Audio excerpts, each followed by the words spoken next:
Good afternoon, members. I'm calling the Committee of Supply to order for Section C. We are currently Bill 21 Legal Professions Act. We are currently on Clause 7. Shall Clause 7 recognizing the member for Vancouver, Langara. Thank you, Mr. Chair. Can the Attorney General please describe what the risk of harm to the public posed by the practice of each legal profession is?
Recognizing the Attorney General.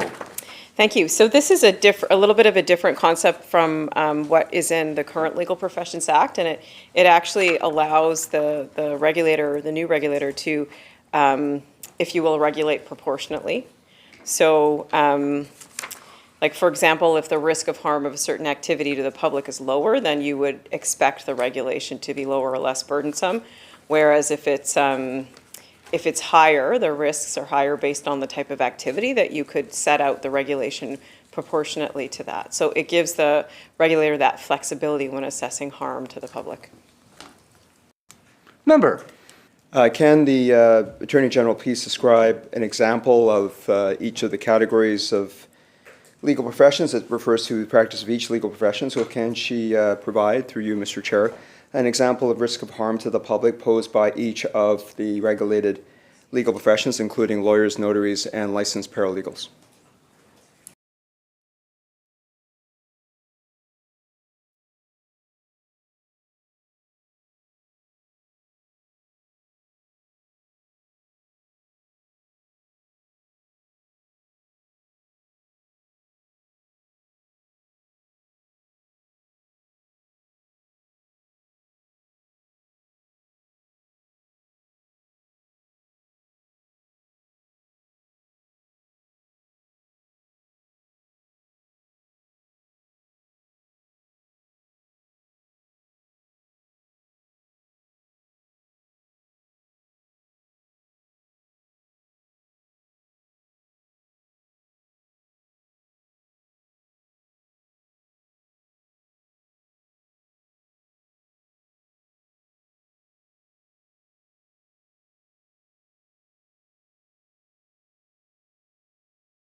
Attorney General. Okay, so I'll go through each of the professions that would be either in the future covered or currently under the new single regulator. So one with lawyers, I think as the members, a lawyer would know that one example of how you would want to make sure there's regulation is around the use of trust funds.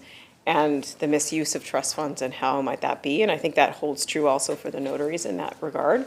Also, there's anti-money laundering rules or regulation you might want to put on around, and that would be for lawyers and notaries. In terms of the paralegals, we wouldn't be able to speculate at this point because it would depend on the process and the scope of practice that's set out, but this tool of that section gives the regulator the ability to design a regulatory regime that's proportionate to the risk of harm. Member. Mr. Chair, this new bill has this provision in it. It also has a provision that we'll come to in Clause 11, which refers to public interest, but does not actually define public interest.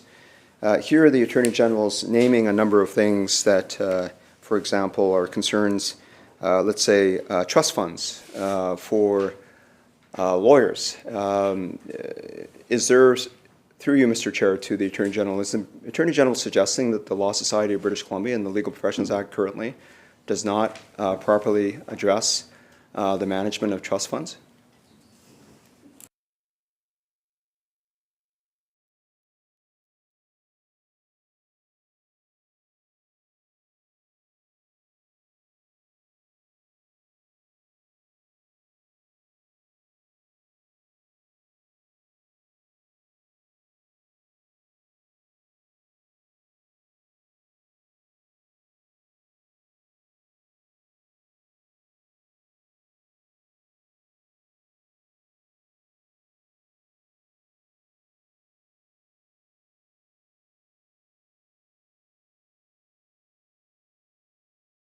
Minister.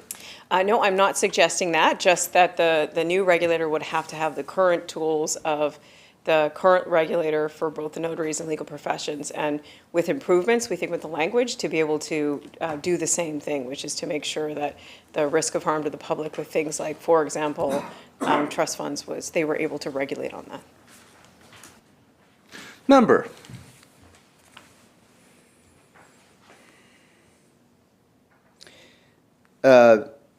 Mr. Chair, this provision is one of the examples in terms of the architecture of the bill that speaks to the concern relating to government control.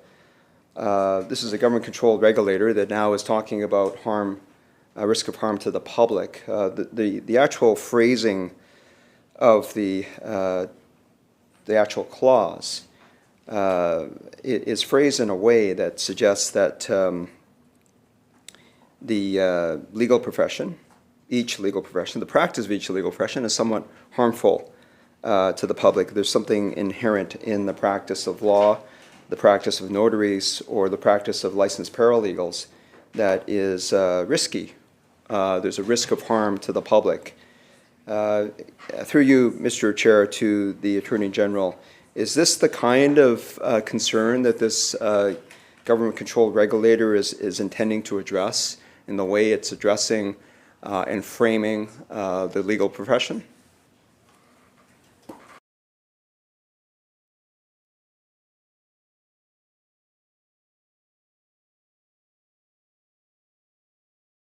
Minister. One of the articulated roles for the legislator, not only in case law but also just in practice, is to be in the position of protecting the public. So it's just a common practice that regulators for all professions, including the current Law Society, have a role to protect the public with respect to that practice. And by and large, people aren't going to break the rules, but if there are a group of people that are, then the regulator needs to have the tools to do something about it. I will note that these are, to the member's comment about government control, which I disagree with pretty strongly. The rules that we list under these principles would be completely made by the regulator, not government. Seeing no further questions, shall Clause 7 pass? Aye. So ordered. Clause 8. Aye. Recognizing a member of Vancouver Langara. So, Mr. Chair, is the Attorney General, I presume she's had the time to, or the opportunity to consider the letter that I see a copy of here. I received a copy from the Canadian Bar Association British Columbia branch. This is dated May 14th, yesterday's date. relating to the progress on the Legal Professions Act. It has provided an update relating to the engagement. We have spent, Mr. Chair, a considerable amount of time on Bill 21, certainly in my participation on this bill at committee stage, talking about the lack of consultation, the lack of transparency, the lack of engagement with the legal profession in this province. The CBA of BC branch has again expressed grave concerns relating to the progress that's being made on this bill and the absence of true engagement and broad consultation. They've said that they've now held 13 consultation sessions, and that's given them some preliminary results and underscored the continued concern, which actually relates specifically to many clauses of this bill. We just talked about one of them in terms of Clause 7, but in terms of Clause 8, the actual composition of the board of the regulator. Again, as the Attorney General has heard time and time again, including from myself, the concern that the majority of that board needs to be elected directly from lawyers themselves, and that process would be reflective certainly of diverse voices, including Indigenous and racialized lawyers. But currently, the composition of the board under Clause 8 does not have that. It only has a minority, which is 5 directors who are lawyers elected directly by the legal bar or the law profession itself. So what this letter from the CBA of British Columbia is addressing is that with the composition of this board, only 5 elected and 4 appointed lawyers, that's not sufficient autonomy from the other board members, government and political influence, to be classified as independent. That is the appointed board members themselves. So again, Mr. Chair, as the Attorney General has heard time and time again, certainly I'm sure had heard that during the non-disclosure period, where she was getting feedback. I don't know, because of course it was behind non-disclosure agreements, of course, and those organizations are still bound by those NDAs. But having said that, the CBA of British Columbia, having consulted with 8,000 members to date in their consultation session after Bill 21 was introduced, is speaking very loud and clear to the Attorney General to pause the progress on this bill in order to help reshape the legislation to ensure that the details are properly engaged on in terms of the final form of the bill itself, and that the impact on the rights and freedoms of British Columbians, they truly require greater transparency and more meaningful consultation, which has not occurred to date. Can I ask through you, Mr. Chair, to the Attorney General, if she could please respond to the concerns that I presume she has seen in this letter? I certainly have a copy of it if she wants to see a copy of the letter.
Minister.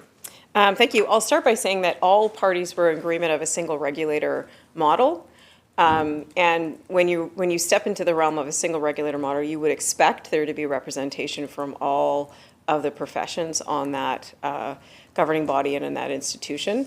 And so our discussions were also with the notaries, the BC paralegals, and the lawyers in terms of the composition and makeup of this clause that we are talking about, which is the board of directors.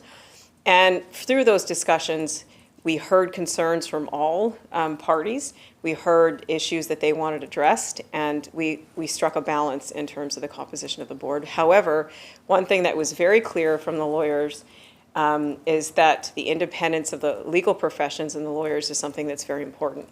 And so we took that into consideration with respect to the composition of the board. And I'll just note, and I did in detail about all the steps we took even before the intentions paper, to sit down with bodies that are particularly interested, like the Law Society, the Notary Society, and the BC Paralegals.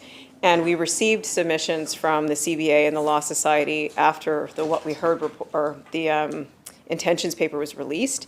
And I want to note specifically what was submitted to us.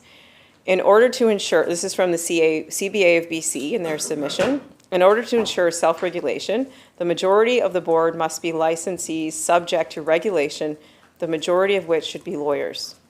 A smaller, more agile board composition is needed to be consistent with effective and modern regulatory operations, and should comprise of a mix of appointed and elected members. In the Law Society submission, they noted, in our review, self-regulation of the legal professions requires that a majority of the board that governs lawyers are themselves lawyers, and a majority of the lawyer directors are elected. In the makeup that you see in Section 8, we have met all of those criteria in the submission and in our review. Not only is there a majority of lawyers, the majority of the elected side are lawyers, and it's made up of a mix of appointed and elected members, and it's a smaller, more agile board. And not only that, it includes the representation of notaries and paralegals, I think, in an appropriate way. Government's composition and ability to appoint is reduced from the current model. The Attorney General is no longer a board member as of right, and the government's appointees directly go from 6 to 3. So we think that this was a very thoughtful approach based on the balancing of not only all the professions, but also the input that we received along the way. Member. And Mr. Chair, I would think that this is really the nub of the issue here. We have the Law Society, the trial lawyers. I've heard from the criminal law bar here in this province. We know about the BC Civil Liberties Association, the BC Legal Reform group as well, CBA of BC. They're all saying the same things to this government. And a number of these bodies are poised and engaged to bring a constitutional challenge on Bill 21. This is the reason why we spent the length of time understanding how this government got here, despite all of the concerns that have been raised. The Attorney General's response just now continues to demonstrate a gap in understanding and a gap in clarity here. This is how this government is prepared to compromise, in effect, on the independence of lawyers to ensure that there is self-regulation preserved. It's very clear that having seen Bill 21 and Clause 8 in terms of the composition of the single regulatory board, that it is deficient, that it will take away self-regulation for lawyers in our province. It will undermine, as a result, our justice system, because as Chief Justice Hinkson has said, without an independent bar, there cannot be an independent judiciary. So I don't know and I don't understand why our Attorney General of this province continues to ignore the clear statements that are being made. This board needs to have a majority of elected lawyers. The number of directors who are on this board the majority of them need to be elected directly by the lawyers themselves. Right now, we have a minority, 5 out of 17. It's very clear. 4 other lawyers are appointed through some kind of merit-based process that we'll get to. But clearly, there is not the independence by virtue of having lawyers form the majority of this board who are elected directly. This is what happens, as I've spoke at length on Bill 21. This is what happens currently under the Law Society Board. 25 out of 32 members are elected directly by the legal profession. I don't understand why this Attorney General continues to not understand this one point. And as a result, this Attorney General under this Premier is completely undermining the independence of our legal profession and our court system in this province. This government is prepared, as it has done with other professions, to centralize control under government of our healthcare professionals, of our engineers. But the difference here is we're talking about lawyers who defend those who are law enforcement system,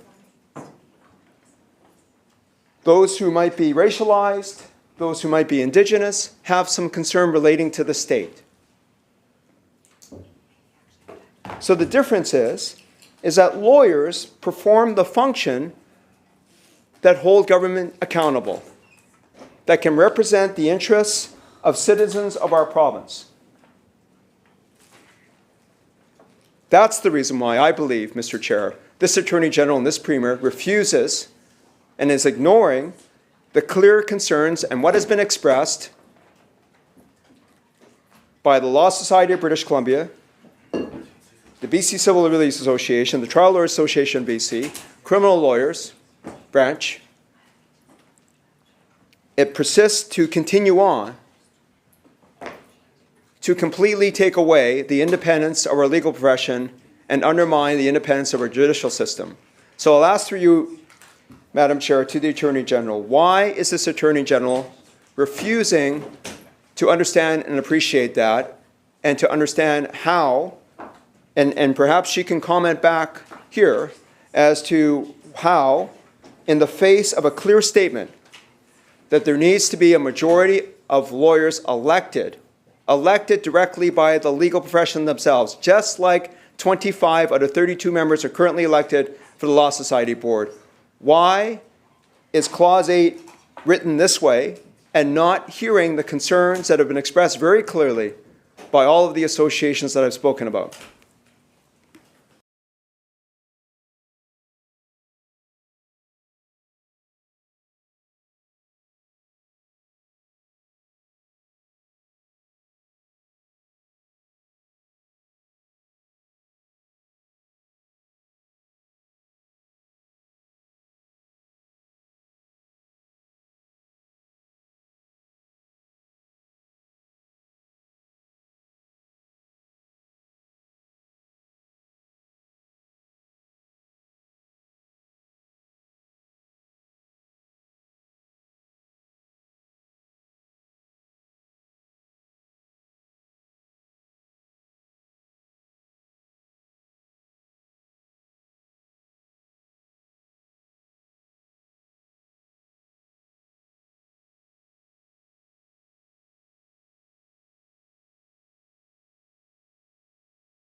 Attorney General.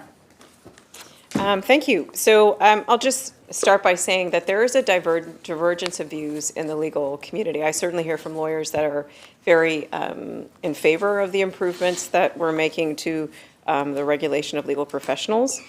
And just to comment on the issue at hand, in particular, Lapper, who served as the CEO of the Law Society of Upper Canada, mentions that there's a general sense that because we don't have a majority of elected lawyers, it somehow means the regulator won't be independent. But I don't see a line drawn between that and asking how this actually affects the lawyer's ability to independently advise and advocate for their client. What independence of the lawyers means is a lawyer's ability to fiercely advocate for their client without state interference, and that is fundamental to our democracy, and I think we agree on that. In our review, the structure of the board maintains that ability in a strong sense. With respect to elections, I want to comment on that. We recognize that elections are a very important part of the legal profession and certainly the Law Society as it currently stands. So elections continue to be a strong component of the board structure in the model in this bill. But there have been many commentators that have mentioned that elections are imperfect, particularly the CBA nationally in a report in 2014 mentioned that although elections are important, sometimes they can affect the ability of a governing body to have the right level of diversity that they need and to complement that diversity. So I think it's generally accepted in modern governance practices that a mix of, and it also in the current law society, that a mix of elected and appointed is a normal and good functioning board, and this strikes that balance of a mix of both of them. I also want to say that 14 out of the 17 members of this board will be legal professionals. And I certainly I won't suggest the members suggesting this, but that I want to say that all directors that are on the board, including the notaries and paralegals, have an interest in ensuring that there is an independence of licensees. So the argument that sometimes is put forward is, I think, fails to recognize that notaries and paralegals who are also elected and also on that board will have a strong interest not only from the duties that they will have to undertake explicitly in the Act to maintain the independence of licensees, but also an interest in doing that.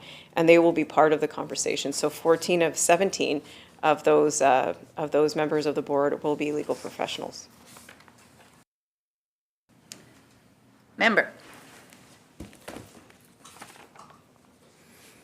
Madam Chair, there's a lot to unpack in the statements that the Attorney General makes, but she's not directly addressing the concern that I've raised. What does the Attorney General say to the Law Society of British Columbia that has called for the majority of lawyers to be elected directly from the lawyers themselves?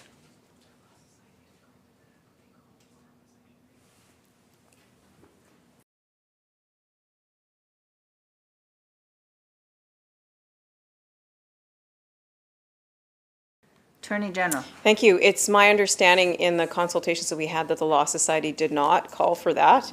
In fact, what they asked for, and this is in one of their submissions, is in our view, self-regulation of legal profession requires that a majority of the board that govern lawyers are themselves lawyers, and a majority of the lawyer directors are elected. So the majority of the elected proportion of the component that's elected are lawyers, and the majority of the overall board composition are lawyers. Just a reminder to keep your comments and questions to the clause at hand, which is clause 8, and not to the processes leading to it. Thank you. Recognizing the member. Thank you, Madam Chair. I am talking about the current regulator, the Law Society of British Columbia, which regulates the legal profession. They have written letters to the Attorney General, including on April 26, 2024. They've expressed their concerns that this Bill 21 will disrupt and diminish the effectiveness of legal regulation in this province, and that Bill 21 fails to protect the public's interest in having access to independent legal professions governed by an independent regulator, which is not constrained by unnecessary government direction and intrusion. I can tell you, Madam Chair, that I understand directly from the Law Society that one of the key examples of concerns is this provision, Clause 8. Has the Attorney General, since April 26th, and maybe this is a challenge, Attorney General, the pace of change here, the fact that we had the NDAs, the fact that we had the consultation process being what it was, that there hasn't been sufficient engagement and understanding, even with the Law Society of British Columbia. Is the Attorney General, what does the Attorney General understand then, since receiving this letter April 26, in terms of what are the concerns of the Law Society of British Columbia relating to how Bill 21 fails to protect the public's interest in having access to independent legal professions governed by an independent regulator which is not constrained by unnecessary government direction and intrusion? What does that statement mean to the Attorney General? What is her understanding of what Law Society of British Columbia is saying to her?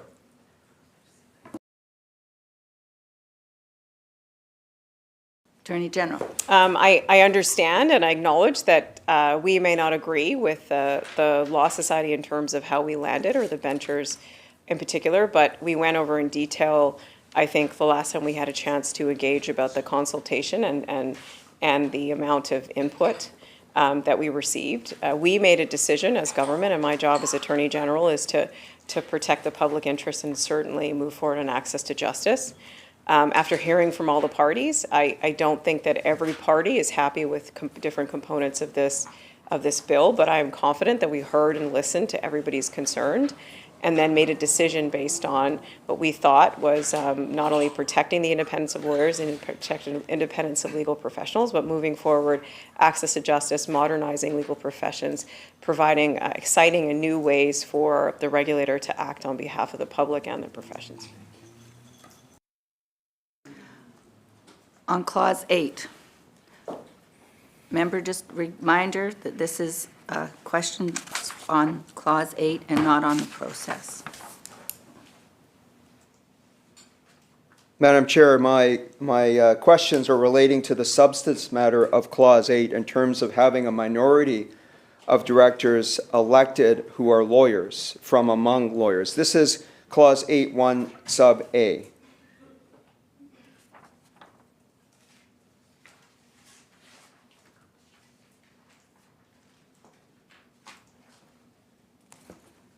Clearly, Madam Chair, the view of the Law Society of British Columbia as the current regulator of the legal profession,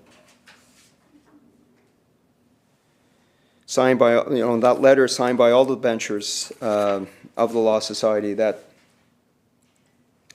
this clause completely takes away the self-regulation of lawyers and undermines the independence of lawyers in the legal profession.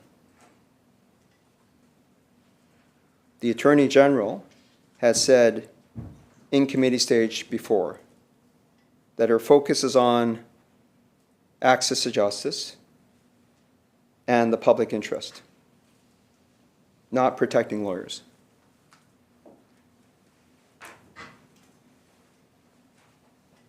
I would like to understand at this time, because the Attorney General had stated, she used the term public interest in her response just now. Can she define where this Bill 21 defines public interest?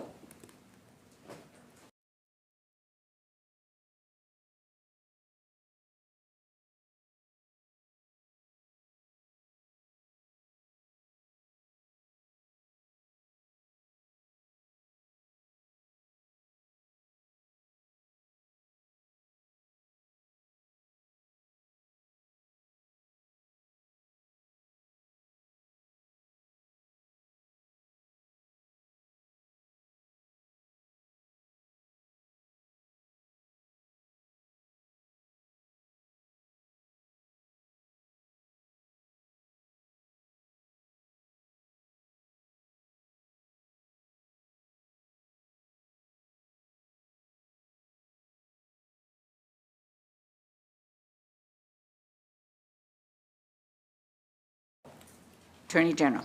Thank you. So the government did not want to dictate what the definition of public interest is. Clearly, when you have a self-regulatory body, that's elected by the members and appointed in the makeup, they have the ability and the ability to establish rules and understand standards of practice and how they're being maintained. But they also have the the obligation to present the public interest. Now, public is generally, and I think everybody would agree, not in a position to assess the quality often of legal services or what the standard of legal services should be. That's a role of the regulator to make sure that's understood and that legal professions that have the duty and honor of practicing that profession live up to that standard. So that is something that we will have the regulator do once they're established. Member.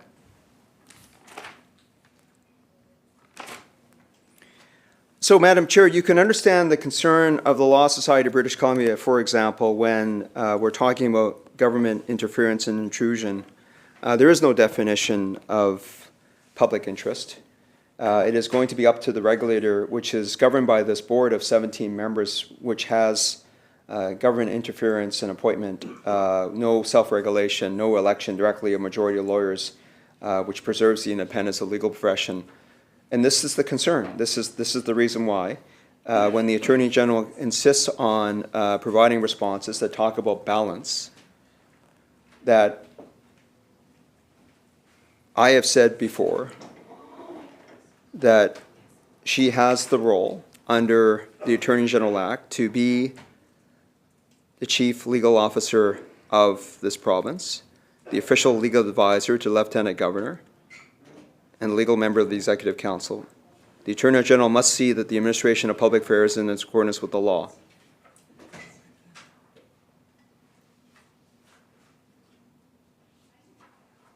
Well, as we've talked about, even in that Justice Esty quote, that the importance of a legal regulator must be done, in quotes, so far as by human ingenuity it can be so designed, be free from state interference in the political sense, with the delivery of services to individual citizens, in the state, end quote. This is a quote that I quoted at length in my second reading speech. It is also quoted, of course, in many different ways, including by the Law Society of British Columbia in their April 26th letter.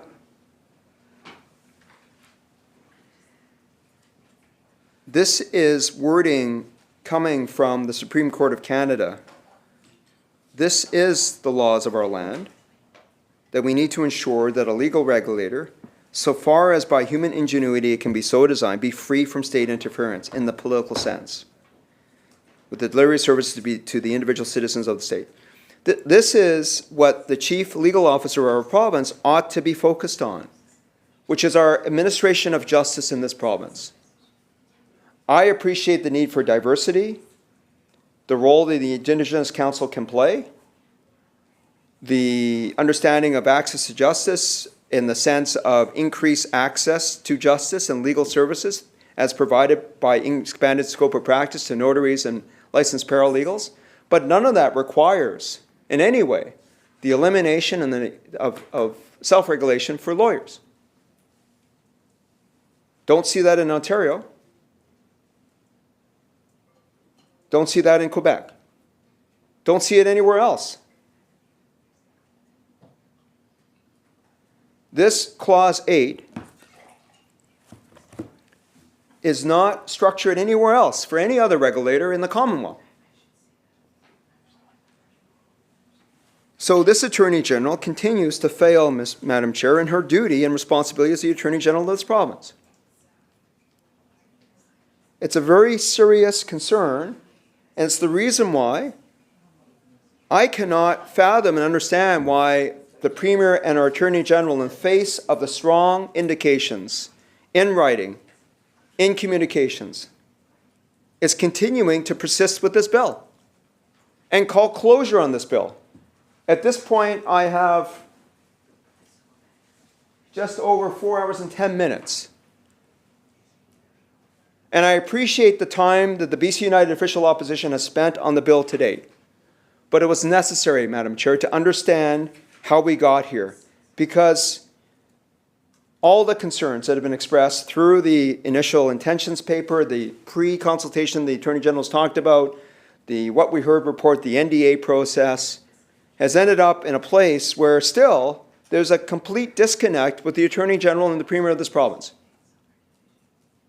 And Madam Chair, there's a reason for this.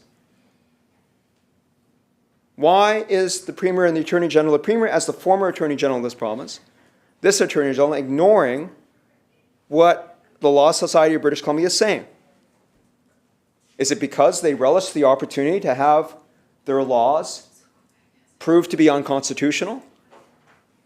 Just like under the Premier and the Attorney, when he was Attorney General, has seen time and time again?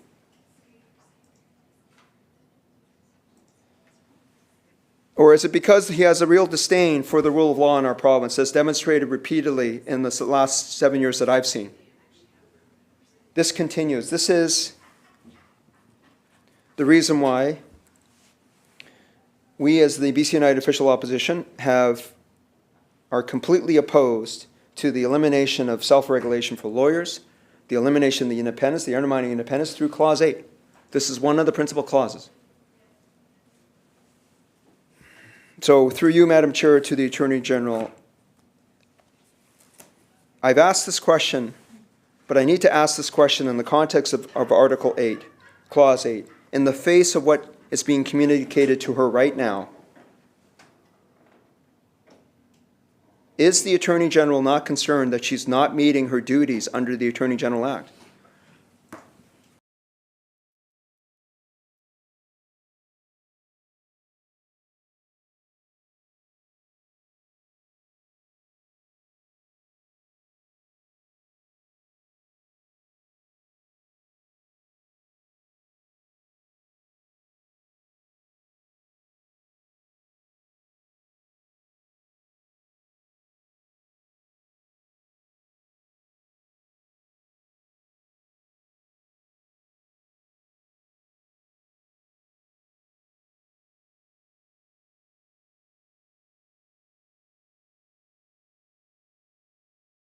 Attorney General.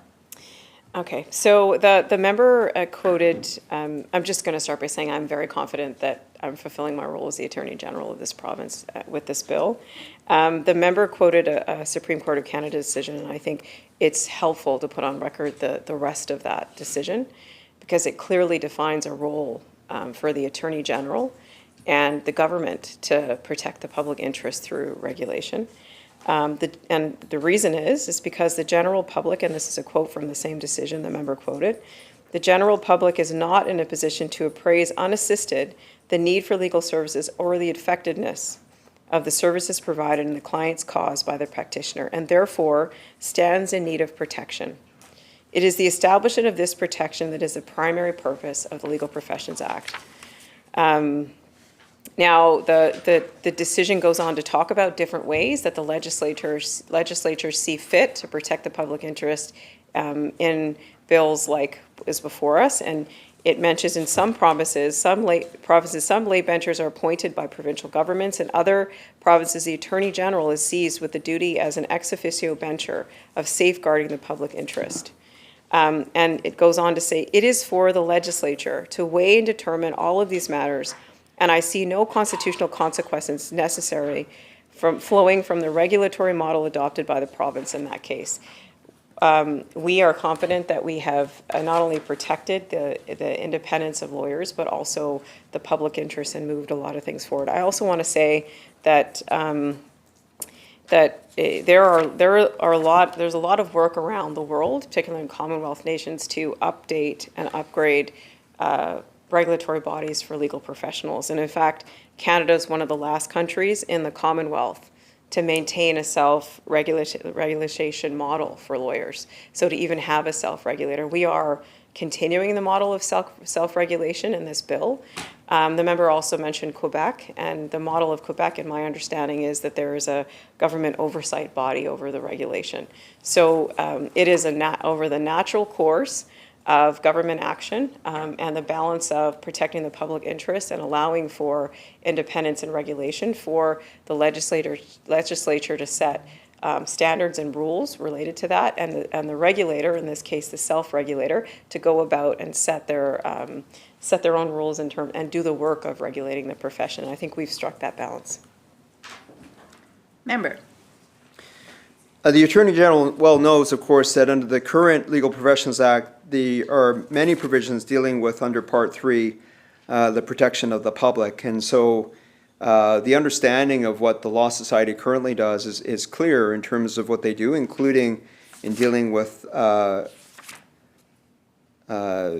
restricted funds, trust protection as well.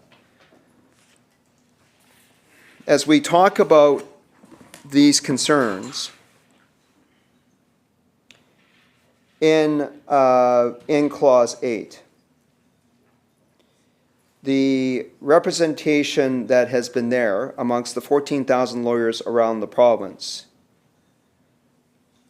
does the Attorney General not see that proportionally when we're talking about the number of notaries and the number of paralegals, regulated paralegals, being what it is, that there's a hugely disproportionate representation factor when you even look at just Clause 1, A, B, and C?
Thank you. So the balance of this, this board structure had to, as I mentioned before, make sure that all professions were represented and had a voice. There were different submissions by different professions of what the numbers should be in terms of what that was like.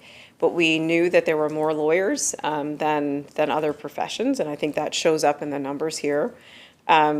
It strikes that balance, but also the need that we heard from everybody, and including the CBA, to have a smaller, more agile board, which I think we also struck. I'll just note that 9 of the 17 members of this board, at a minimum, are lawyers. There may be more, depending on the composition of the others that are able to be appointed to that. Member. Just to understand this, though, we're talking 14 lawyers represented by 5 directors, about 500 notaries represented by 2 directors, and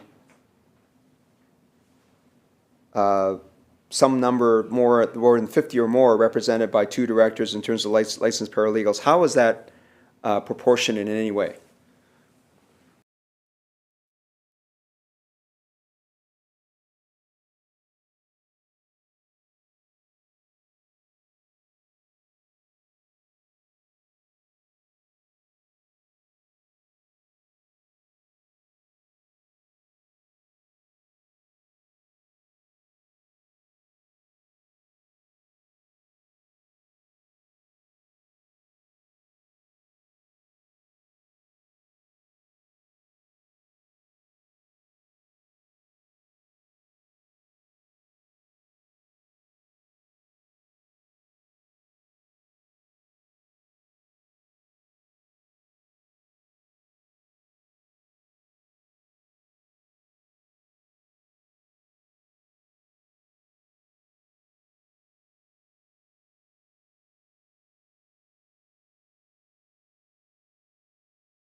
Attorney General.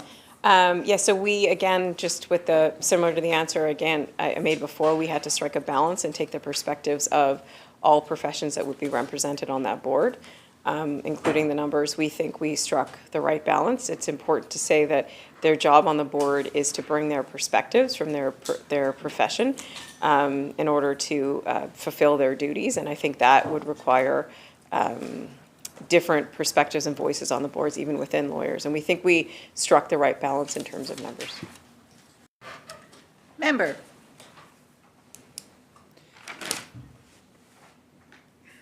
So we're talking about basically, if it's 14,000 lawyers, I think the number may be more than 14,000 lawyers, but even at 14,000, we're talking one director represents 2,800 lawyers. If we are talking about 500 notaries public, we're talking one director represents 250 notaries. And if we're talking about 50 regulated paralegals, we're talking about one director represents 25 regulated paralegals. So basically, regulated paralegals have 10 times the proportion of representation as notaries, and more than 100 times the representation than lawyers. So when the Attorney General continues to talk about balance, even when we're talking about the number of directors here, and we're focused on 5, again, a minority, 5 out of 17 lawyers that are elected from the membership of lawyers, that's the main concern. But even when we look at amongst the other directors who are elected from notaries public and paralegals, how can this Attorney General justify that there's balance between that breakdown?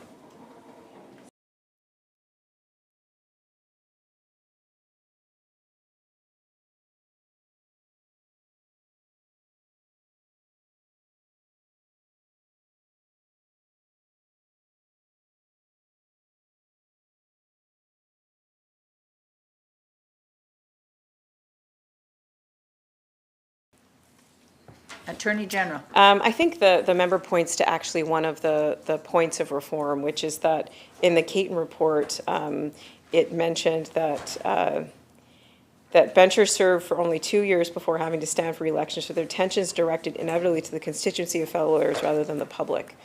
I want to make a distinction here, just for clarity purposes, between an association like the Notaries Association and the Notary Society that's the regulator, or the difference between the Canadian Bar Association of BC, which is a membership-driven lawyer organization, and the Law Society. The Law Society has a very distinct role as a regulator to represent the public interest and to set rules for the practice of law. So they are not representing constituents of lawyers. They're in fact regulating the practice of lawyers. So I think the way the member characterized how many people they represent maybe is a little bit of the perspective that we need to change when it comes to the new regulatory body, and is happening in jurisdictions across the world where it's clear that the members of the board are representative of their professions and bring their skills and ideas and diversity and knowledge to the board. But they are there to fulfill the public interest and to fulfill the regulation of the profession that they oversee. The CBA, in contrast, is a membership organization that's there to represent the interests of their members, and in that case, there are lawyers. Member. Thank you, Madam Chair. I appreciate the distinction, of course, between the Law Society and the CBA BC branch. What I'm talking about is 14,000 lawyers. So with that in mind, because that's what I believe I've been talking about, is 14,000 lawyers, that doesn't change the question. So how is it that with the proportionate breakdown, we're still talking about 2,800 lawyers represented by one director when there's only 5 elected directors? How is that proportionate to the representation of one for every 250 notaries public, or for every 25 licensed paralegals?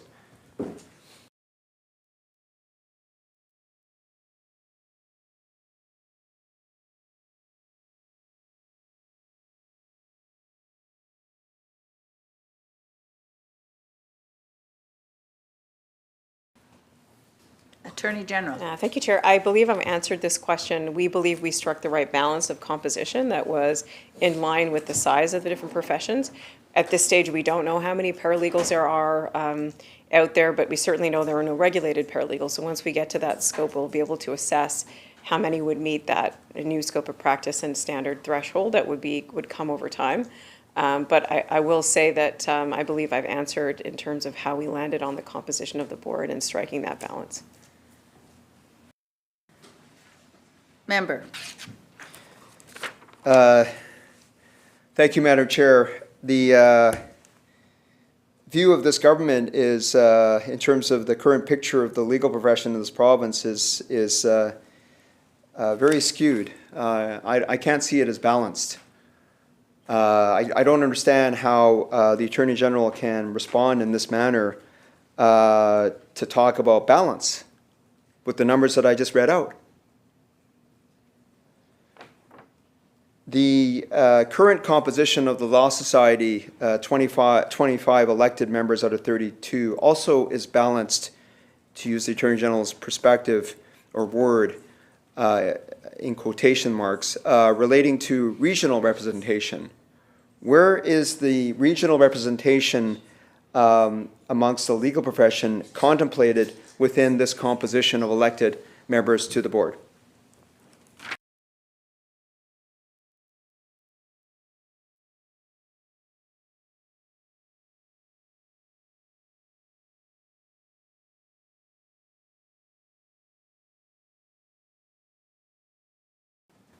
Attorney General. I'll just note that we're talking about the composition of the board, but we only seem to be talking through the members' questions about one profession.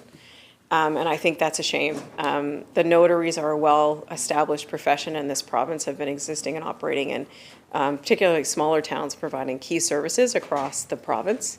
And they also raised their concerns about their voice on the composition of the board as a smaller legal profession. And through this, are supportive of the bill and accepting a number of 3 notaries on that board.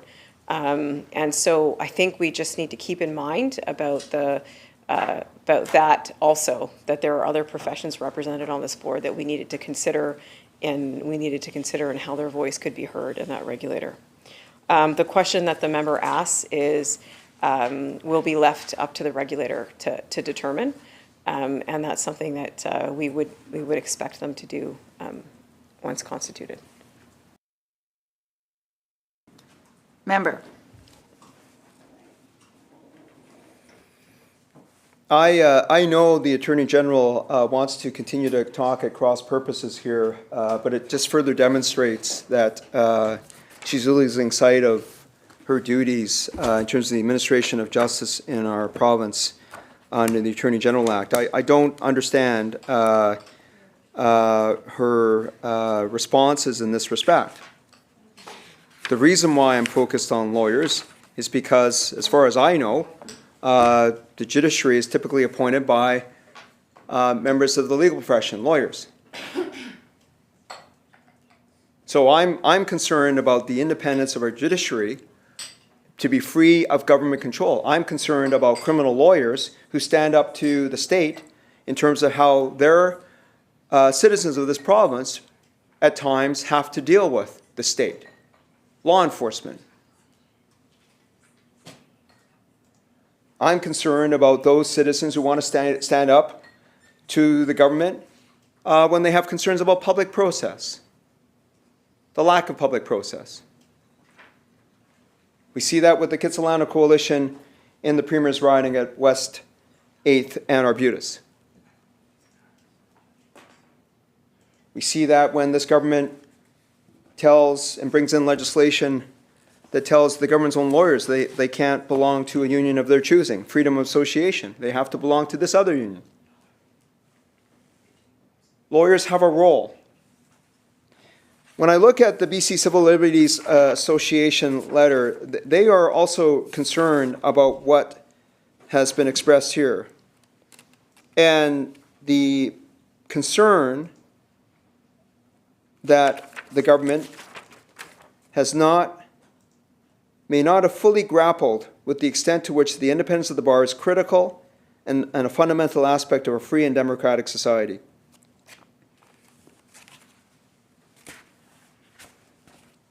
I am at a point where, with this Bill 21,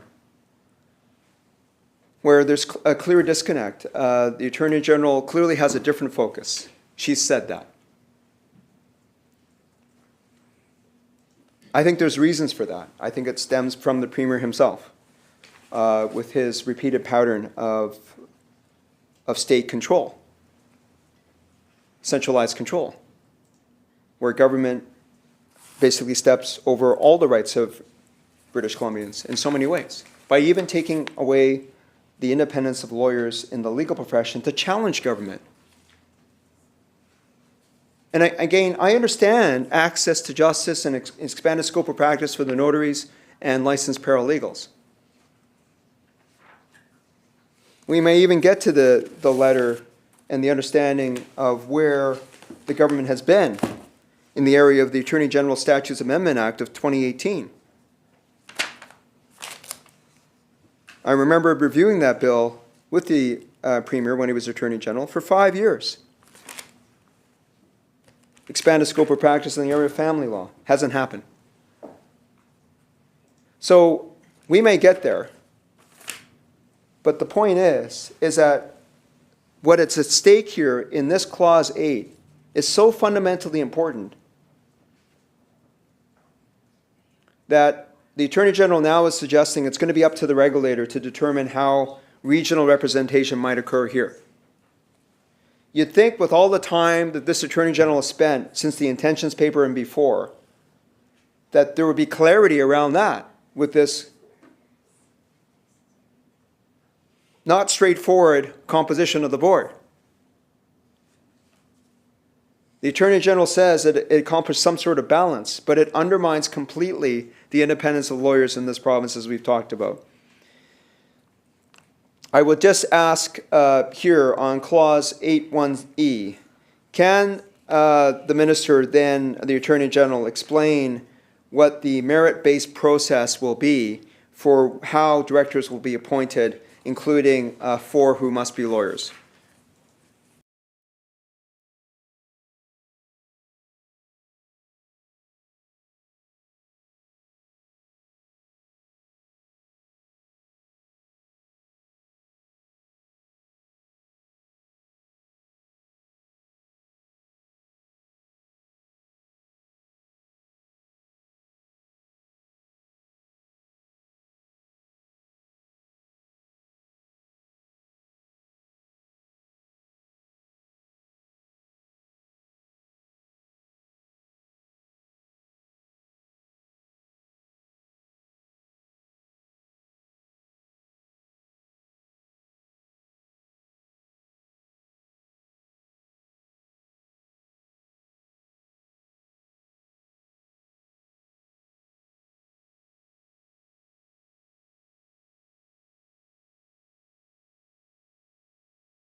Attorney General.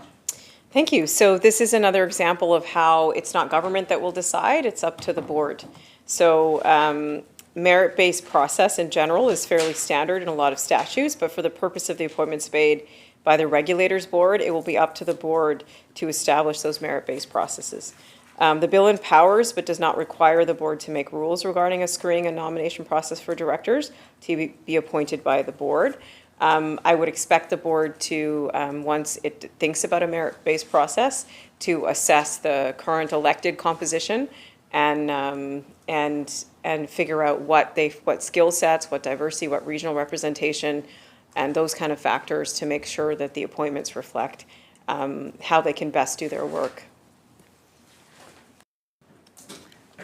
Member. This merit-based process is, to to be designed by the board itself, which itself is not self-regulating in any way. It is there still under the control of government through its composition. So is the control on even how the 4 lawyers will be appointed, what expectations are there in terms of what will be considered as to what is merit?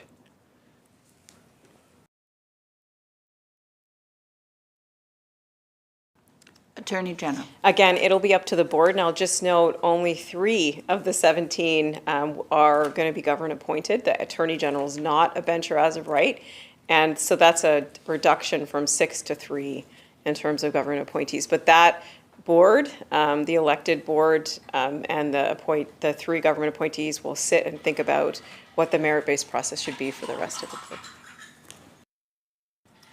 Member.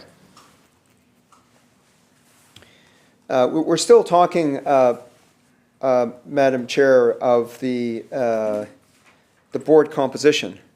The board composition being a minority of 5 elected directors out of 17, 3 directors appointed directly by government, 2 each from notaries and 2 and regulated paralegals. And then we get to a merit-based process for the appointment of the others. So with that, when you look at the numbers, and I know that there are transitional measures here as well, but, and I would certainly welcome the opportunity for the Attorney General to refer to some of those transitional measures in terms of how we even get this board established. But even when you look at the composition of the board and take into account the quorum requirement of the board, which will be coming up in another subsequent clause,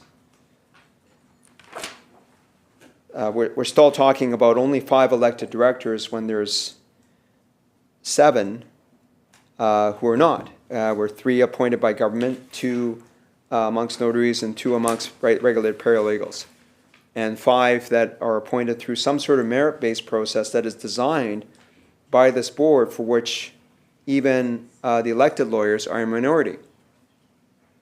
So these are the ways in which this government has designed and undermined the independence of the legal profession in terms of this merit-based process that is not defined at all in terms of the types of considerations that would be put in place. And again, the way that this is situated, it does raise concerns about the level of government interference on the board itself.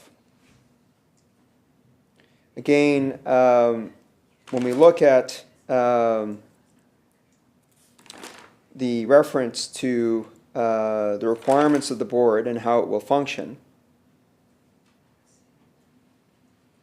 again, I'd ask through you, Madam Chair, to the Attorney General, how does she address the concerns relating to that level of interference by government on the actual merit-based process?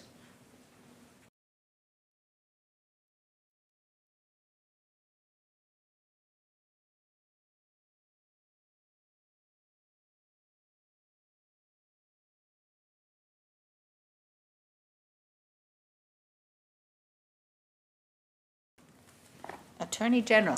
Thank you. Just want to bring some clarity into this conversation. The member is making statements about government control and government overreach.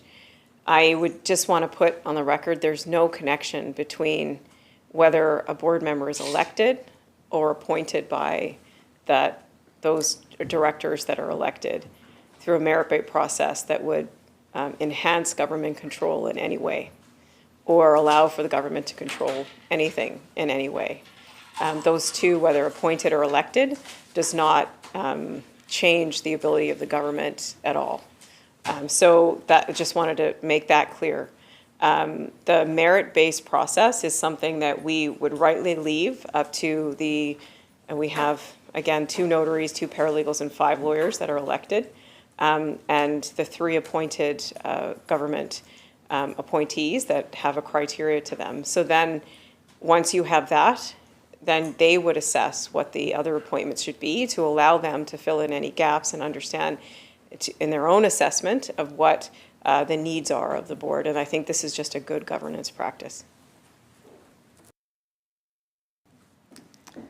Member.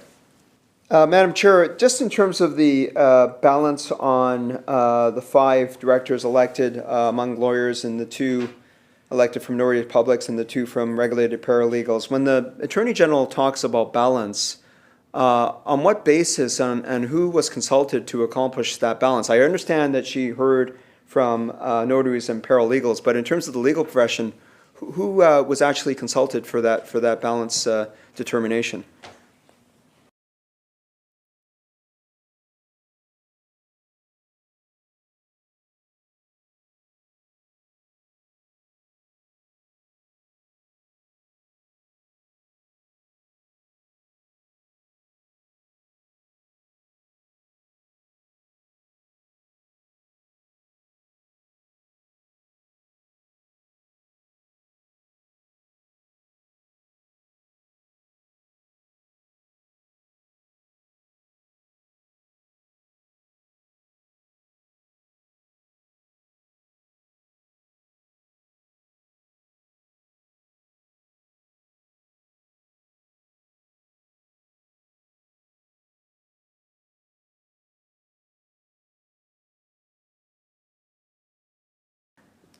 Attorney General. I appreciate that the member at the very beginning asked me some really detailed questions, which was helpful to put on the record of the way that we have consulted. It started from the creation of the intentions paper. Even previously, we were guided by the work of the Law Society did on the Caton report about governance, up to, and I think I went over it in detail, so just it'll be reflected in the record of this proceeding. In terms of the details of conversations. Governance was always an issue in relation to all of those. And we heard and we made clear our intentions in various forums, including up to the public document that we released. Member. And what criteria then were utilized in terms of setting this balance under 5 elected lawyers, 2 elected notary publics, and 2 elected regulated paralegals?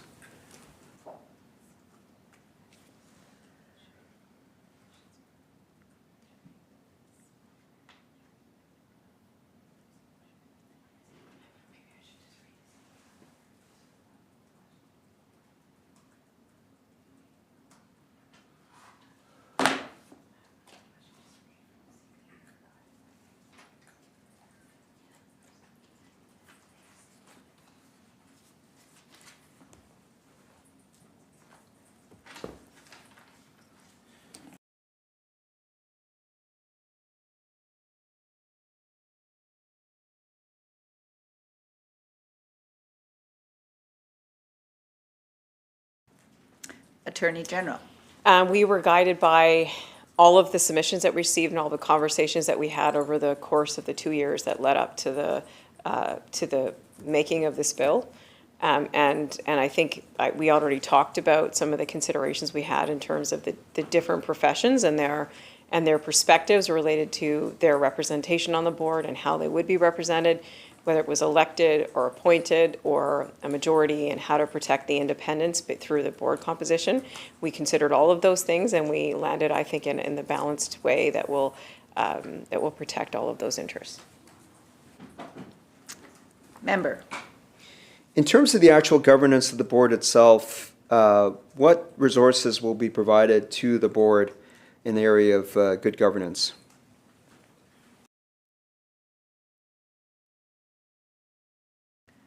Attorney General.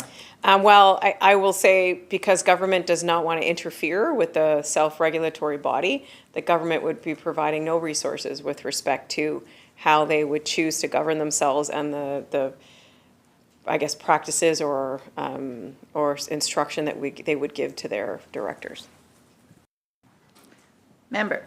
So the current Legal Professions Act allows for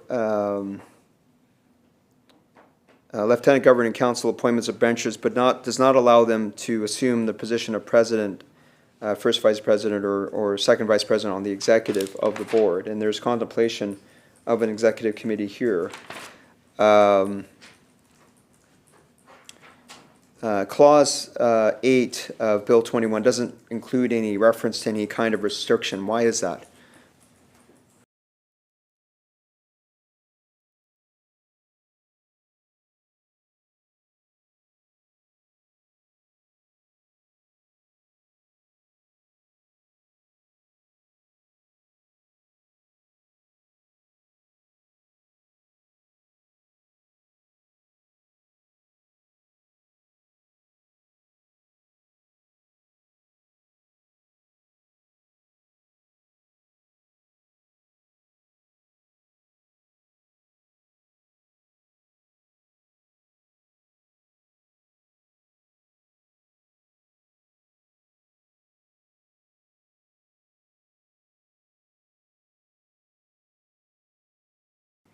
Attorney General. So the board will get to choose its chair. They can choose from the composition of the board of what's needed based on their assessment of their needs in the functioning or the needs of the professions that they're regulating.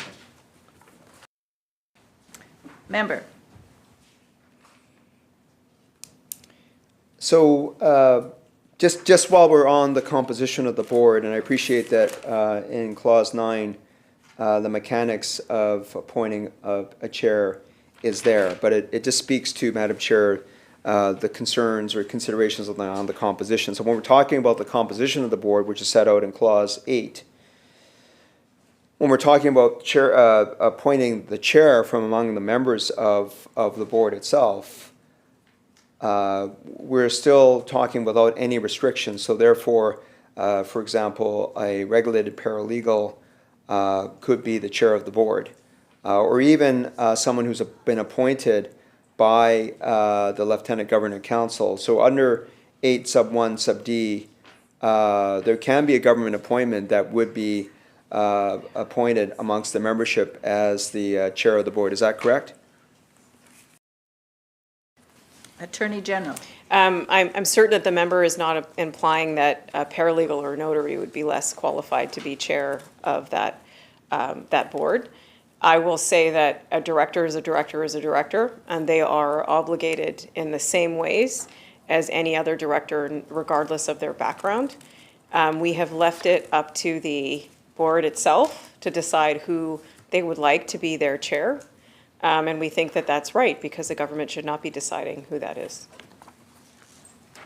Member. But a person who's appointed by government can be the chair of the board. Is that not correct? Attorney General. If the board decides that that's who they would like to be chair, then that is up to them to decide. Which, Madam Chair, Member. gets us back to the way that the directors are appointed in the first place. Again, we have a minority of elected directors who are lawyers. And again, my comment about a person who is not a lawyer serving as chair of the board is more about the regulation of the legal profession. So, and furthermore, that person who may not be a lawyer, him or herself, may also be a person who's appointed by the government under 8.1D, that there's nothing that precludes that. Particularly when the composition of the board through a merit-based process that's not defined, but it is defined by this board, for whose composition, again, is a minority of elected lawyers who are directors.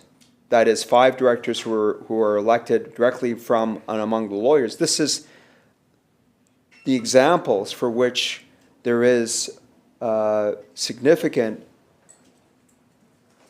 possibilities of government interference here, with the way the composition of the board is structured, with the way that this merit-based process will be determined, with no prohibitions on or restrictions on a person who is appointed by government to serve as chair of the board, who then determines and leads the board in the sense of what a chair does, in terms of the actual governance process, which again will be determined by the board.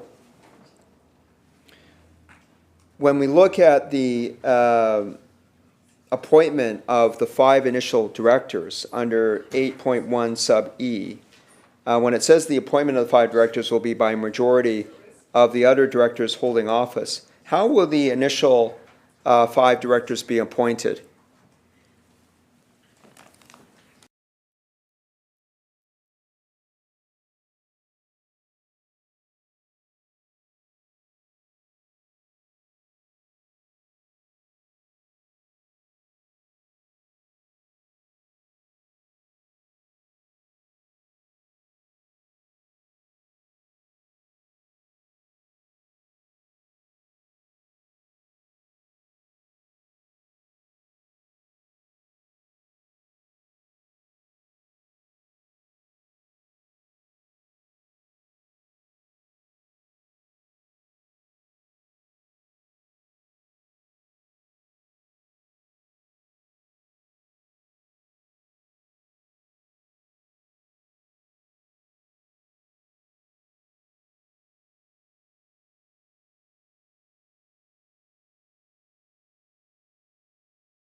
Attorney General.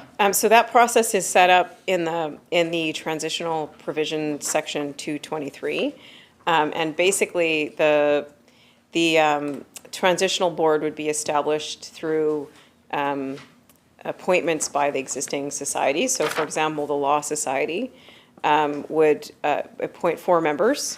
The Notary Society would appoint 1, and the paralegals would appoint 1, and the government would appoint 1. That would be the makeup of the first transitional board, and then the transitional provision set up a process for holding the elections to fill out the board. Member.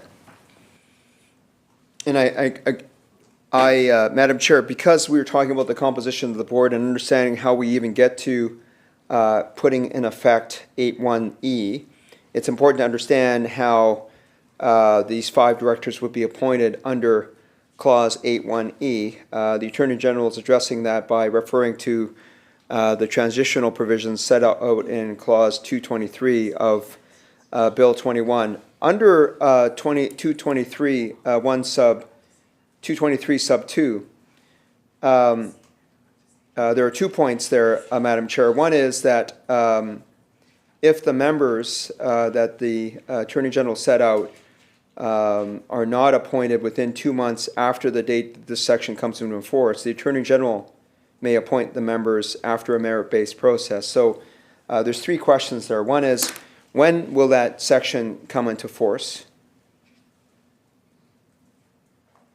Number 2 is, what is the merit-based process the Attorney General would follow to appoint those members within the 2 months following that section coming into force?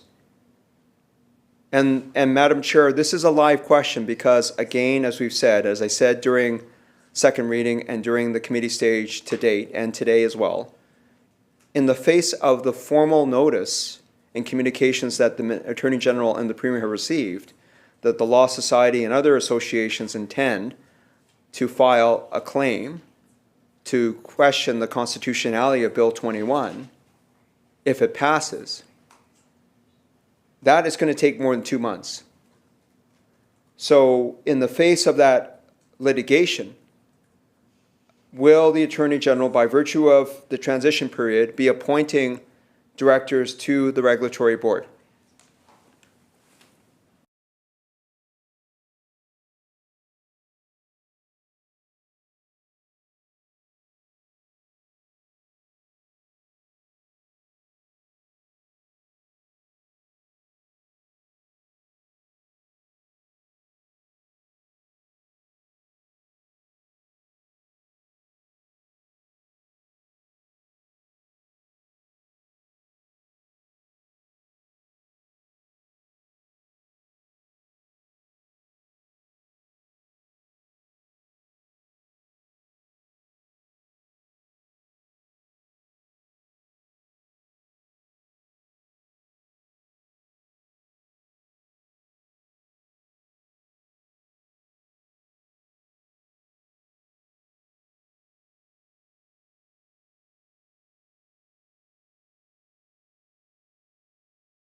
Attorney General. I'll start by saying that I believe that all participating professions in the single regulator project were committed to the idea of having a single regulator.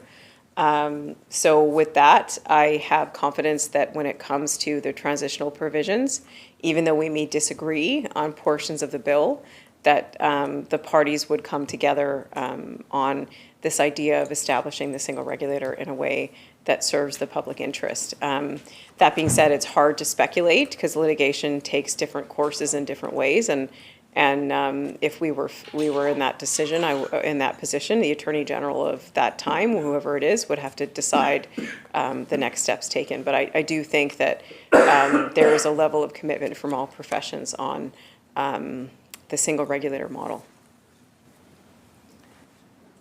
Member? Thank you, Madam Chair. I just want to come back to, before addressing the Attorney General's response, when is this section coming into force? And what is the merit-based process that the Attorney General will follow if she had to exercise 223 sub 2?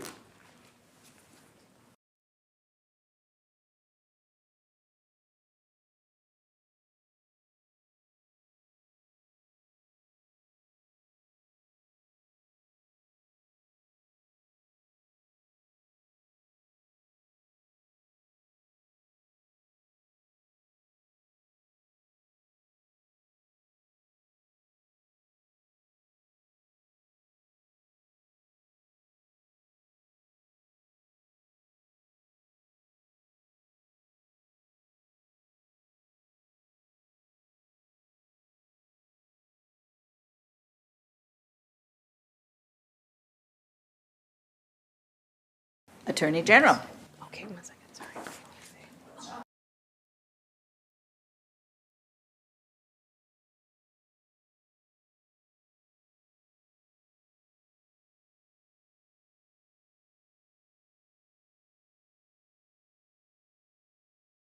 Attorney General. Okay, so the provisions would come into effect at royal assent. And, you know, we have the Crown Agencies Board Resourcing Office, CABRO, that is responsible for many merit-based processes that government does. And when it comes to all types of boards, and I have no doubt that that process would be followed with respect to the appointment of anybody on this, if this provision was ever used. Member.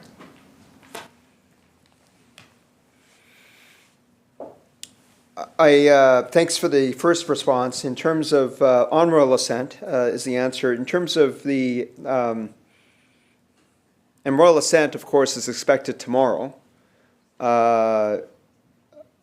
Is that correct?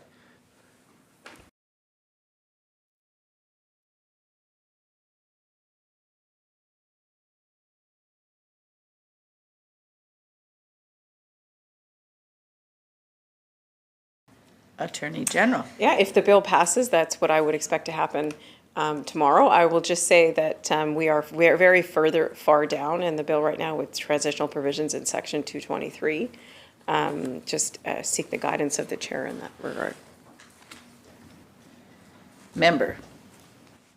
Thank you, Madam Chair. And really, as I was saying, I'm trying to access how the 5 directors would be appointed, because 8.1 sub E says that 5 directors would be appointed. But how do you actually get to that point, Madam Chair, when the board hasn't actually been formed? That's the reason why the Attorney General herself referred to the transition period set out in 223. So on the basis that this provision in transition is set out, that if the Law Society, the benchers, who will form a majority of the board, we're talking 4 members appointed by the benchers of the Law Society, 1 member appointed by the directors of the Society of Notaries Public, 1 member appointed by the BC Paralegal Association, and then 1 other member appointed by government. So of the 7 members, 4 of them are appointed by the benchers of the Law Society, the very organization and the benchers themselves that have signed the letter that have expressed grave concern on April 26th about this bill proceeding in the manner that it is. So I understand the Attorney General's comment, which is a general one about the recognition of a single regulator, even though the Premier didn't give the opportunity, really, when he was Attorney General, to the Law Society to respond and review the recommendations in the Caton Report before the Attorney General, the Premier at the time, said, well, we're just going to go this way. Same thing he said to the Notaries Public when they had their own alternatives about continuing with the Notaries Act. We're going to go this way. Well, this way is the single regulator, which is what's expressed in Bill 21. But the point about Clause 8 is that it is fundamental to the concern expressed by the Law Society and other representation of legal organizations, regulatory or otherwise, about how self-regulation is being taken away and how the independence of the legal profession is being undermined here. I think it is, one word is naive, for the Attorney General to say that she believes that everyone will just get together after Bill 21 is passed and they'll continue along. Because that's the whole point. The whole point is that the government has been put on notice. So I'm not hearing at all that the government, the Attorney General is 2 months after Royal Assent starts tomorrow, is going to be, what, middle of July.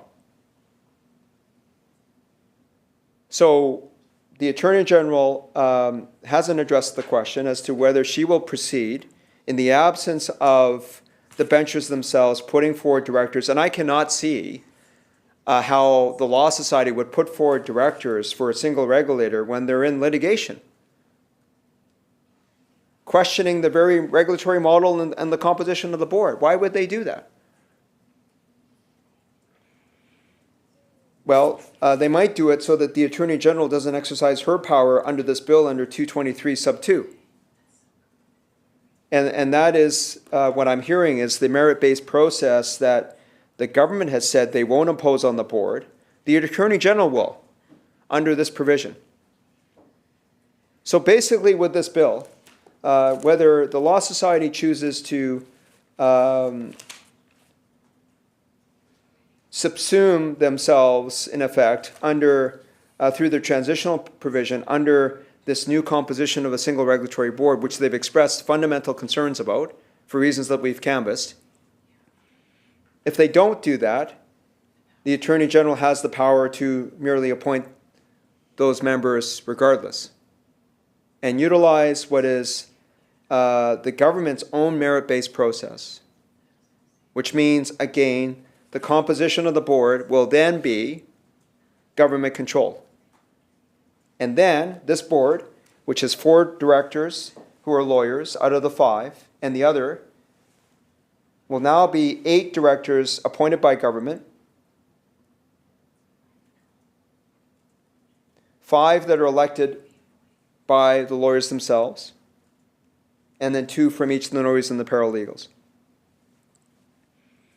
You're definitely talking about the composition of the board out of 17 now to be a minority of elected lawyers, 4 appointed lawyers under the government's own appointment mechanism. So this is the concern about Clause 8, the way that it is expressed, the way that you even get the first formation of the board through the transitional measures. This is another example, Madam Chair, of the concern relating to the government interference and influence on the single regulator in the face of litigation, in the face of this very bill being challenged for the reason of the composition of the board. So again, I ask through you, Madam Chair, to the Attorney General, does the Attorney General not see the need to stand down this bill, not proceed, so that they at least they're not in a situation where they're throwing the whole administration of justice in our province into disarray?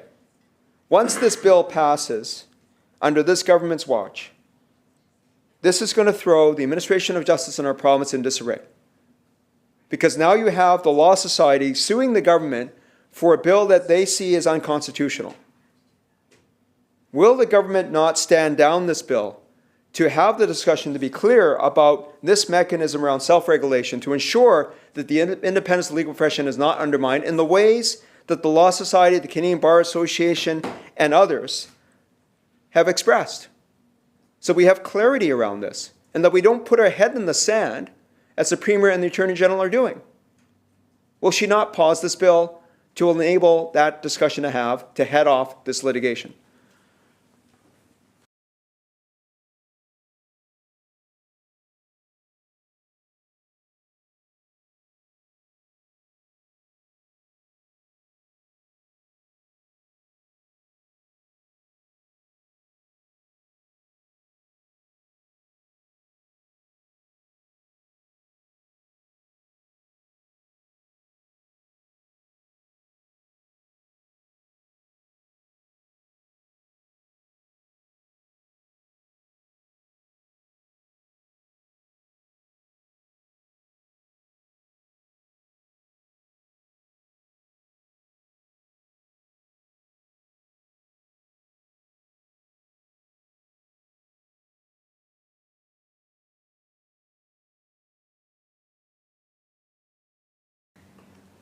Attorney General.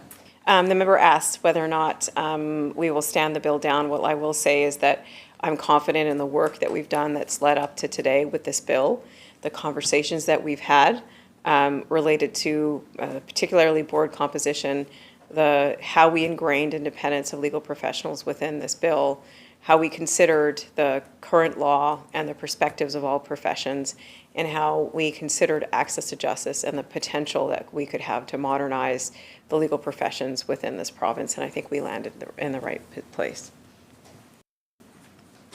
Member.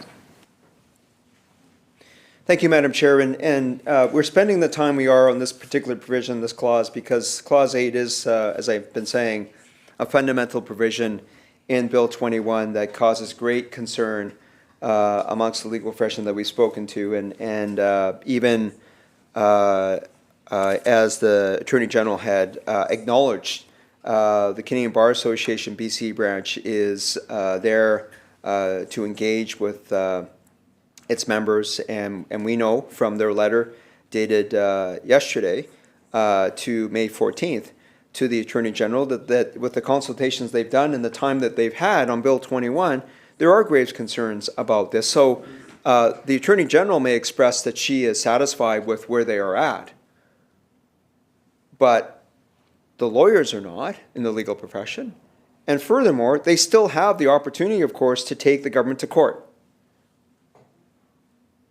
Who knows in the future whether lawyers will have the opportunity to do that in the future, to express the rights to ensure that we have administration of justice that is independent, impartial, and fair, and free from government interference and political interference, regardless of who is in the elected government of the day.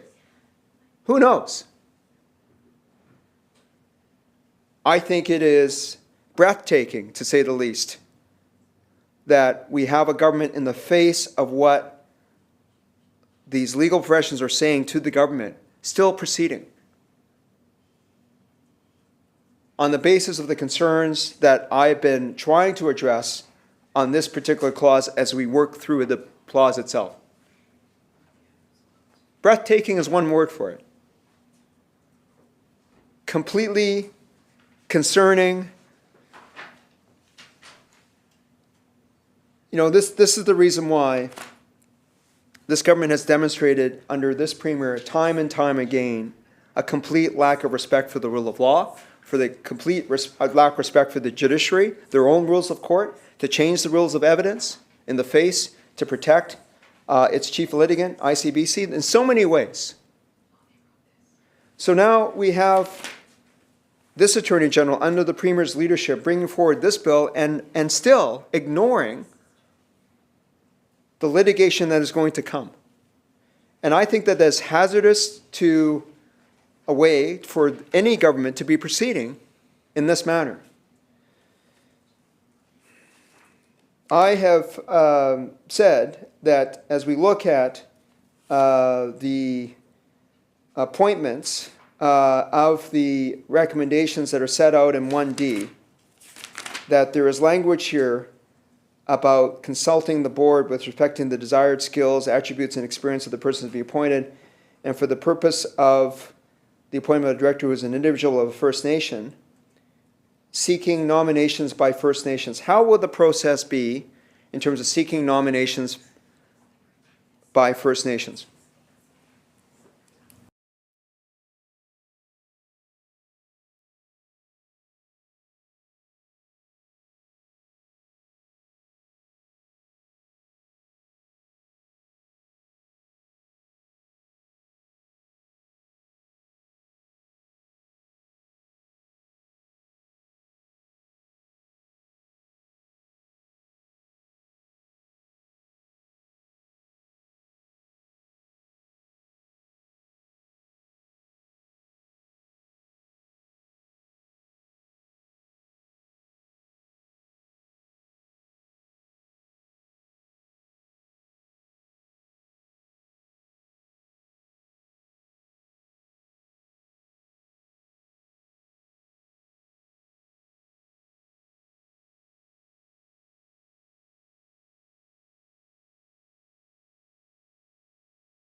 Attorney General. Thank you. So the provision 8 for A and B are clearly there to set out a process for the Attorney General to undertake when they're making their 3 appointments. And that is to ensure what I think all parties will want, is that the new regulator will have the tools it needs to be successful. So A would say that says that the Attorney General should consult with the board to say ask what kind of skills are needed, attributes, experiences of persons, so that any gaps could be filled by those appointments, which really points to the collaborative nature of that process set out. And the one about the nomination for a First Nations for that position, Likely, we would do what we do with a lot of our work with First Nations, is we would do a call out to all nations governments and the First Nations Justice Council and seek applications for individuals that may be interested in serving in that capacity. Shall Clause 8 pass? Aye. So ordered. Shall Clause 9 pass? On Clause 9, member.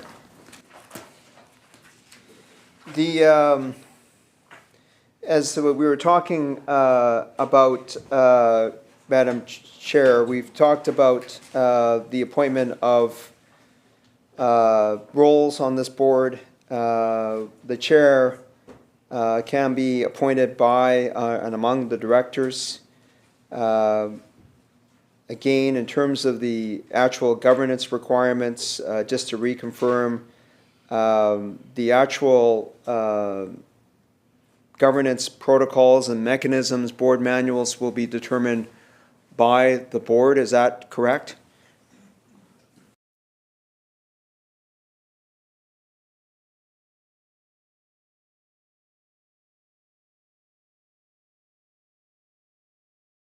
Attorney General. Yes. Member. So how does the actual board through the transition period function in the absence of that governance manual?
Attorney General.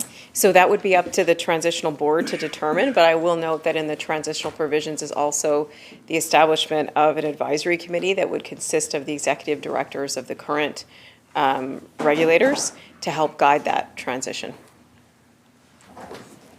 Member. I've made my point earlier about how the transition period may be defunct and may not be able to function given the litigation that will be taking place. So some of these points may well be moot in terms of how that would actually occur. So if the advisory board, though, that's set out, presumably in 225, includes the executive director of the Law Society, and that executive director of the Law Society is not given any mandate by the benches of the Law Society to participate in this in view of the litigation. How will that advisory committee actually provide the kind of input so that the board could function?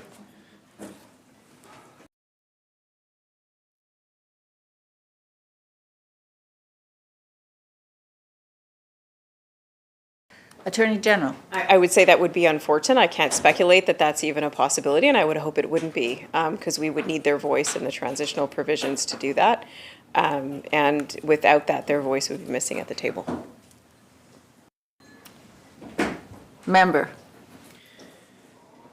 This will obviously be something, I'll just have to ask the question, but it'll be something for the Attorney General to consider with her ministry. But in the face of the litigation that is coming as early as possibly tomorrow, with royal assent, will the Attorney General stand down the next steps under this bill?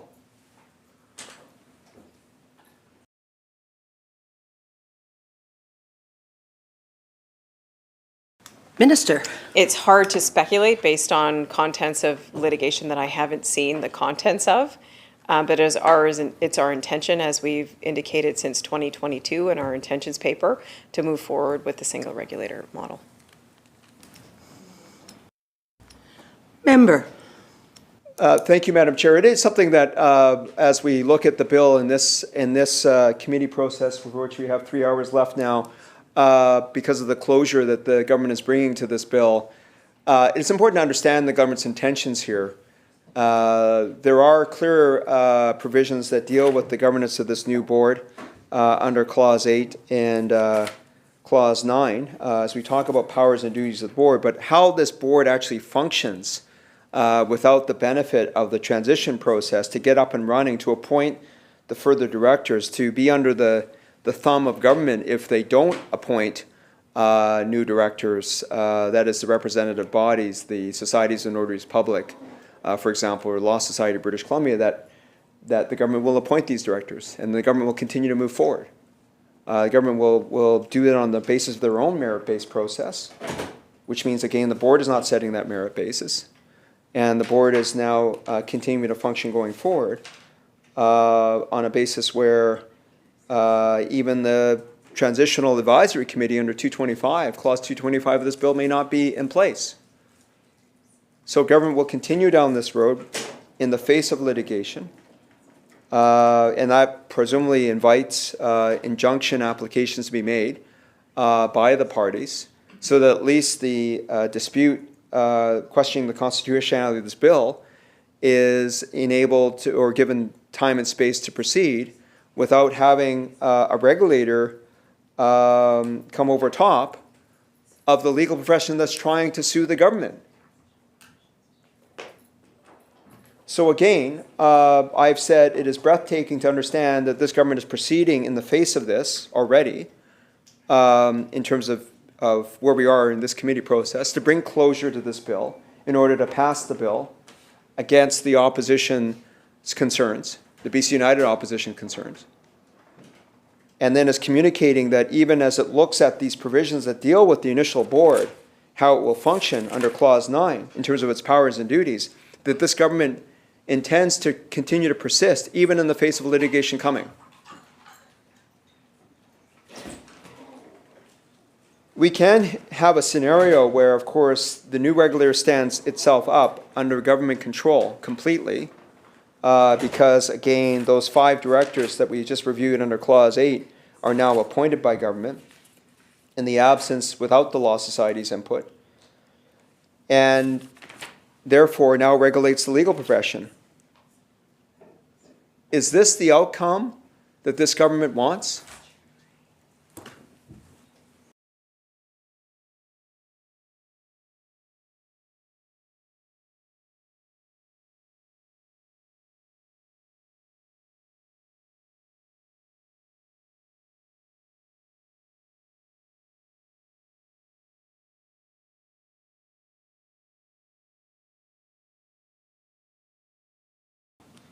Minister.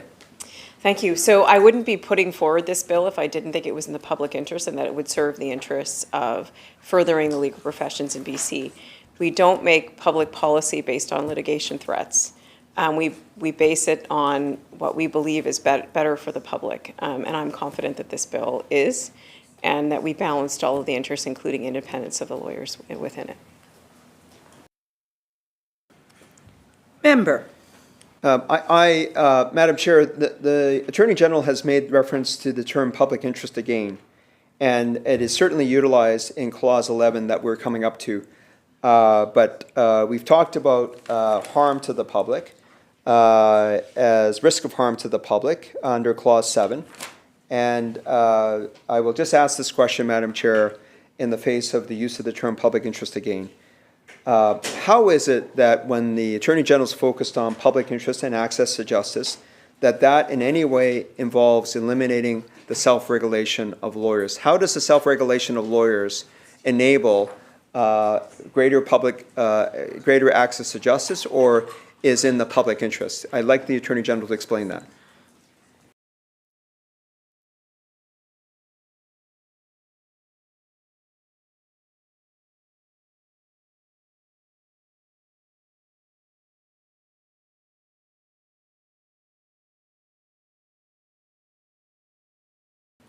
Minister.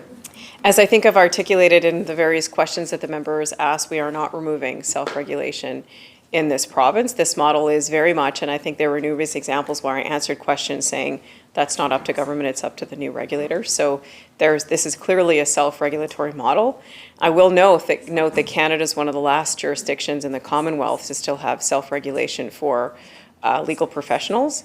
And I think places like the UK, as an example, nobody would say that the independence of those lawyers is under threat. I think that would be a hard argument to make. So I'll just say this does maintain a self-regulatory model, and we are not getting rid of that through this bill. Member. And this Madam Chair, is really where there is a big disconnect, for sure. And the minister, and even when we look back at the intentions paper and the recognition of the importance of independence of lawyers, that there is a disconnect in terms of how that is accomplished. And so we've been through Clause 8. The Attorney General is basically saying that the access to justice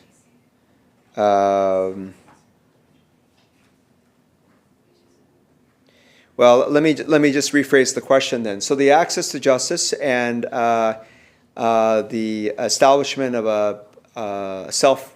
a single regulator does not require the elimination of self-regulation of lawyers. Is that correct?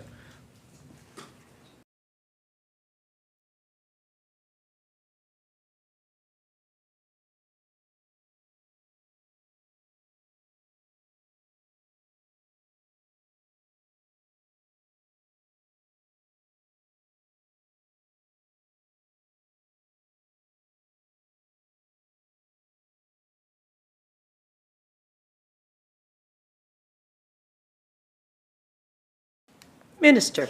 Same answer as before, Chair. We are not removing self-regulation through this bill. Member.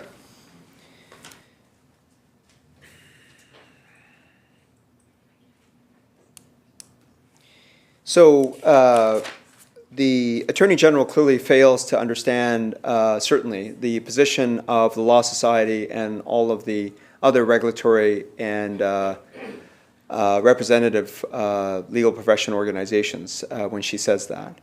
And so that's the position of this government. But I think it does actually underline the point that the objectives of this bill relating to putting in place a single regulator with the powers and duties of the board expressed under Clause 9 do not require the elimination of self-regulation of the legal profession. The Law Society of British Columbia and the representative bodies have said that that's the effect of this bill. The Attorney General says, well, no, it's not. Nothing's being eliminated here for self-regulation. There still is self-regulation.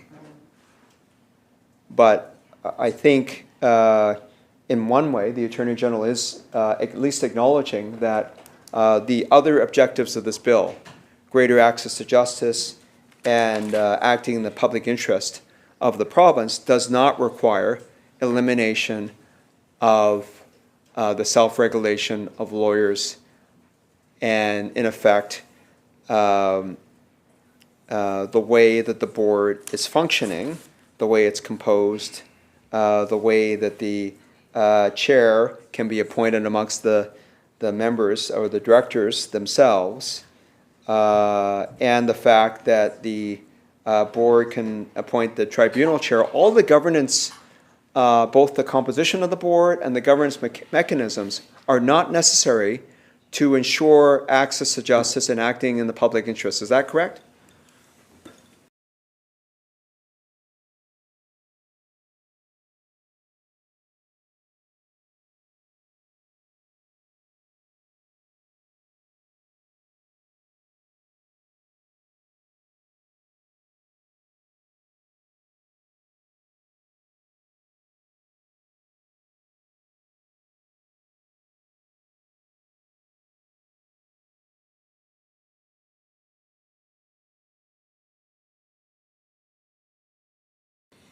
Minister. Again, we are not removing a self-regulatory model for legal professionals in the province.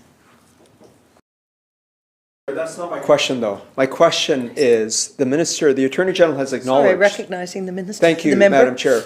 The Attorney General has acknowledged that what I'm seeing and what I'm realizing here, of course, is that there's a disagreement. There's a disagreement as to whether self-regulation of lawyers and undermining the independence of lawyers, the legal profession of the province, is undermined by Bill 21.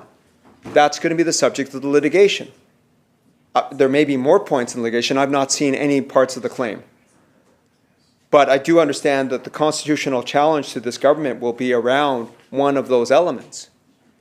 But what I'm hearing the Attorney General say is, her view is, her position on behalf of the Premier and this government is that self-regulation is not being removed.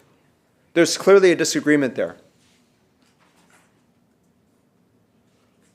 But whatever that mechanism is, that's a concern that we were talking about in Clause 8 and Clause 9 and the clauses that follow, including the oath of office in Clause 11 and the transitional provisions that we've touched on, the merit-based selection process that we've touched on in subsequent clauses of this bill. Whatever that governance mechanism is not necessary for the objectives that the Attorney General is trying to accomplish relating to access to justice, which means greater scope of practice for notaries and licensed paralegals, for example, the establishment of an Indigenous council, and many of the other initiatives that are set out in this bill, that it is not necessary to change the governance structure in order to enable those objectives. Is that not correct?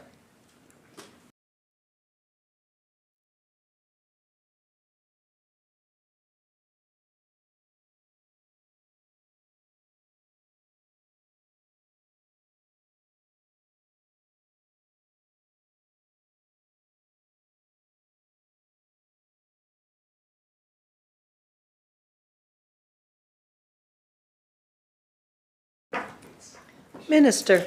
So again, I'll say, and we have this difference of opinion, that this bill does not remove self-regulation in this province, but the composition of the board is very carefully considered to promote not only the modernization of legal professionals, the single regulator model, but also access to justice in the province. So they are intricately intertwined in terms of representation of the notaries, the paralegals, the lawyers, making sure Indigenous voices are included in that conversation, saying that one of the principles is that to promote the representation of underrepresented groups traditionally.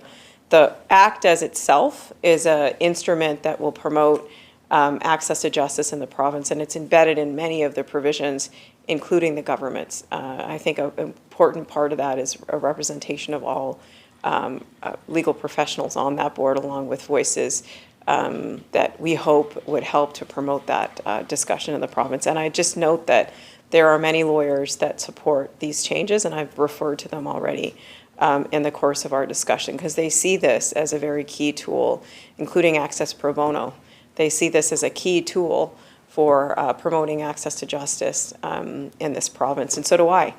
I think it's going to bring about the regulatory components that are needed for that to accompany all the other steps we're taking to promote access to justice in the province.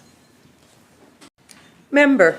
Access Pro Bono is an organization that was established under the Law Society and the Law Society Foundation. There are other examples that we talked about at second reading as well as in committee stage. The access to justice initiatives under Bill 21 can move forward without the elimination, at least I say, of the self-regulation by lawyers and the voices and the representative nature that is set out in the powers and duties of the board suggest, of course, that there is a transfer of power and duties in terms of the legal profession. And this is the question, this is the concern.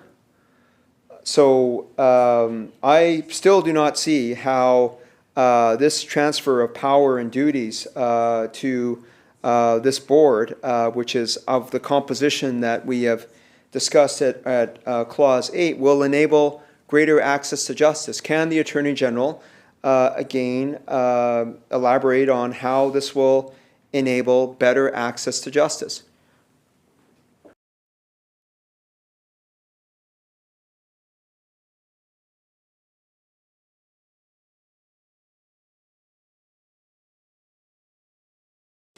Minister. I believe I've answered this, and we're on, particularly on clause 9, which is one small component of the whole bill where there are tools in there that are related to answering that member's questions. Member. As set out in clause 9, sub 4, sub D, the duty to appoint a tribunal chair.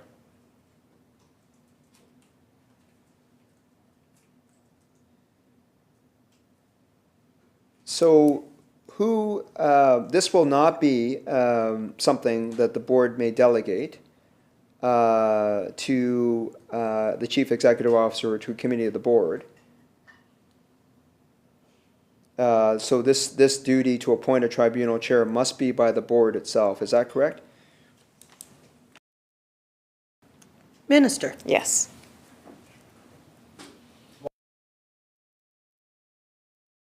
Through the chair. Member. Through the chair. Why is that? Thank you.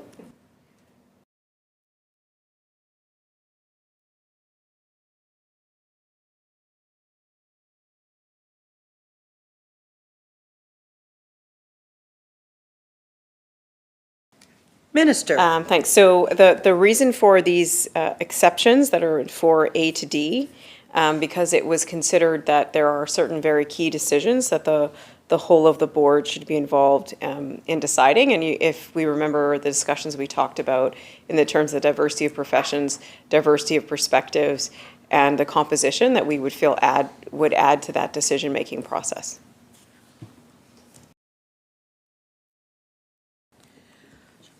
Shall clause 9 pass? Aye. So ordered. Shall clause 10 pass? Member. So clause 10 contemplates the establishment of an executive committee. And it says that the executive committee must consist of no more than 5 members. One of those 5 members is a lawyer. Again, that person who is a lawyer can be a director who is not elected. Is that correct?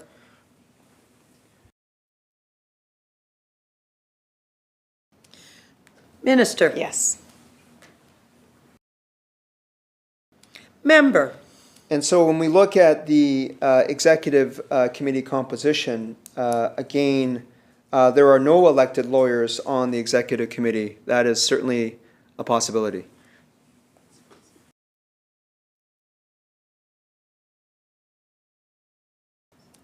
Minister. That's possible, but that would be another decision, just like their chair, that would be up to the board. Member. Madam Chair, up to the board for whom, again, 5 elected directors are the minority out of 17. So, we've got 17 directors, 5 who are elected. They will establish the executive committee, 5 members of the board. And as the Attorney General says, it'll be up to the board. Well, exactly. The point is that there's only 5 elected members from the legal profession on the board itself. And so when we talk about the executive committee composition, one of those directors who is a lawyer clearly could be someone who's just appointed, so to speak, not someone who is elected, meaning one of the 5 elected. And the quorum requirement of the executive committee is 4 members. So we can have a situation as well where the executive committee can make decisions, operate without any lawyer present. Is that correct?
Minister. So I just want to note that the formation of an executive committee is a very common practice with respect to board governance. And the reason before it is that there's at times that executive committees can be useful, particularly when boards are quite large, but they also would help lead to the efficiency of board operations. The board itself would be able to set up the requirements of this. And I think, again, in this conversation, we're hearing a little bit of, I would say, disparaging comments related to the composition and the how a paralegal or notary might fulfill their role on the executive committee, which I expect would be they would do so with their utmost professionalism and uphold what's required of them under the rules set by that board. So if the board itself has appointed these members to sit on the executive committee, I have no doubt that each and every one of those members would fulfill their requirements in accordance with their rules and responsibilities and their duties, whether they're a lawyer or not. The quorum for that committee is 4. So it would take 4 people in order for them, of that composition of that committee, in order for them to meet. Member.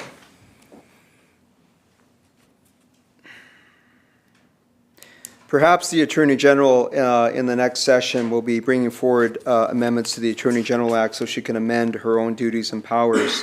The reason why I'm asking questions to the Attorney General is because under the Act, which she has said she is satisfied that she's fulfilling and meeting all the duties and responsibilities, her own duties and responsibilities as the Attorney General of our province. And I think it's suggestive to respond in the manner in which she's responding. Clearly, as I've explained, I have a focus on the legal profession in the sense that the Chief Justice of our province has said you can't have an independent judiciary without an independent bar. He's not saying you can't have an independent judiciary without an independent fill in the blank.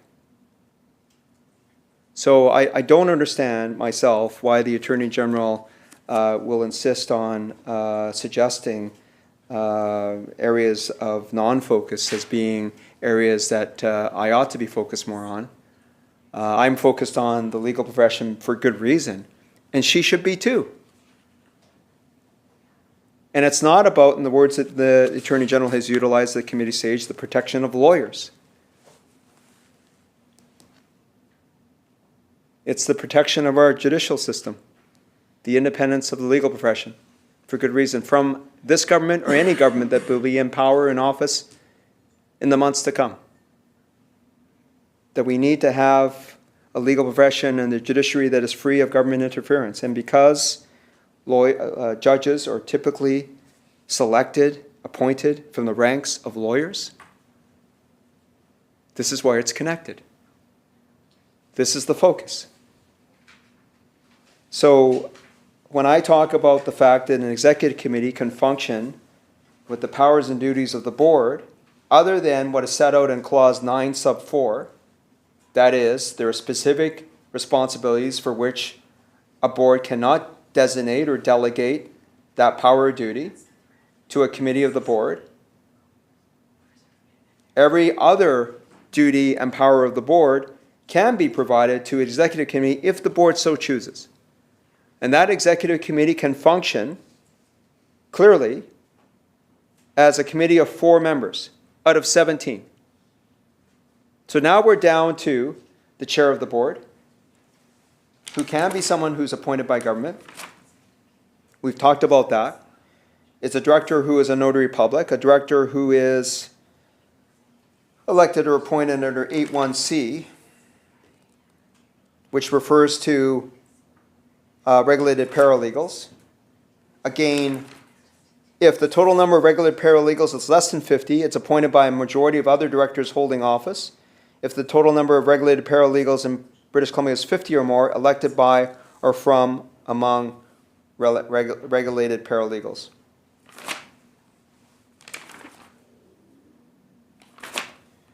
So, and the other director is someone who's appointed by government. So we can have a chair of the board who is appointed by government, another director who's appointed by government, So 2 directors are appointed by government out of an executive committee of 4 that can function as a quorum, that is, with a notary public and a paralegal. This is the self-regulation model that this government is suggesting is self-regulation of lawyers. When you can have an executive committee of that composition. Again, 2 members of the executive committee, the chair of the board can be a person who's appointed by government, one of the 3. A director who's appointed also by government, one of the 3. That's what this is setting out in clause 10, sub 2. One other director who's a notary public, one director who is a regulated paralegal under sub C. And no lawyer present, whether the person's elected, which is the concern that I first raised, or appointed. But let's just stick with elected. This is what the Attorney General is saying is self-regulation. How can that possibly be self-regulation when there's not even a lawyer present on that executive committee with the quorum requirement being 4 or 5 members?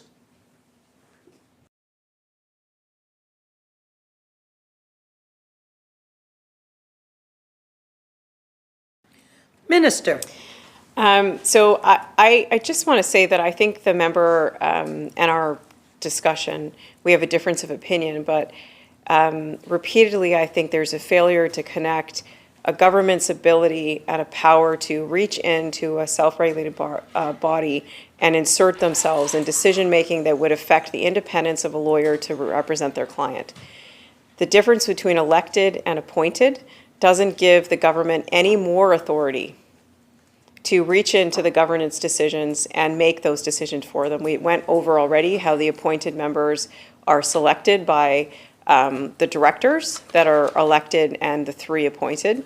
So this idea that the composition of the boards is giving government extra power to interfere or influence decision-making, I just would say is not made out by the facts of this bill.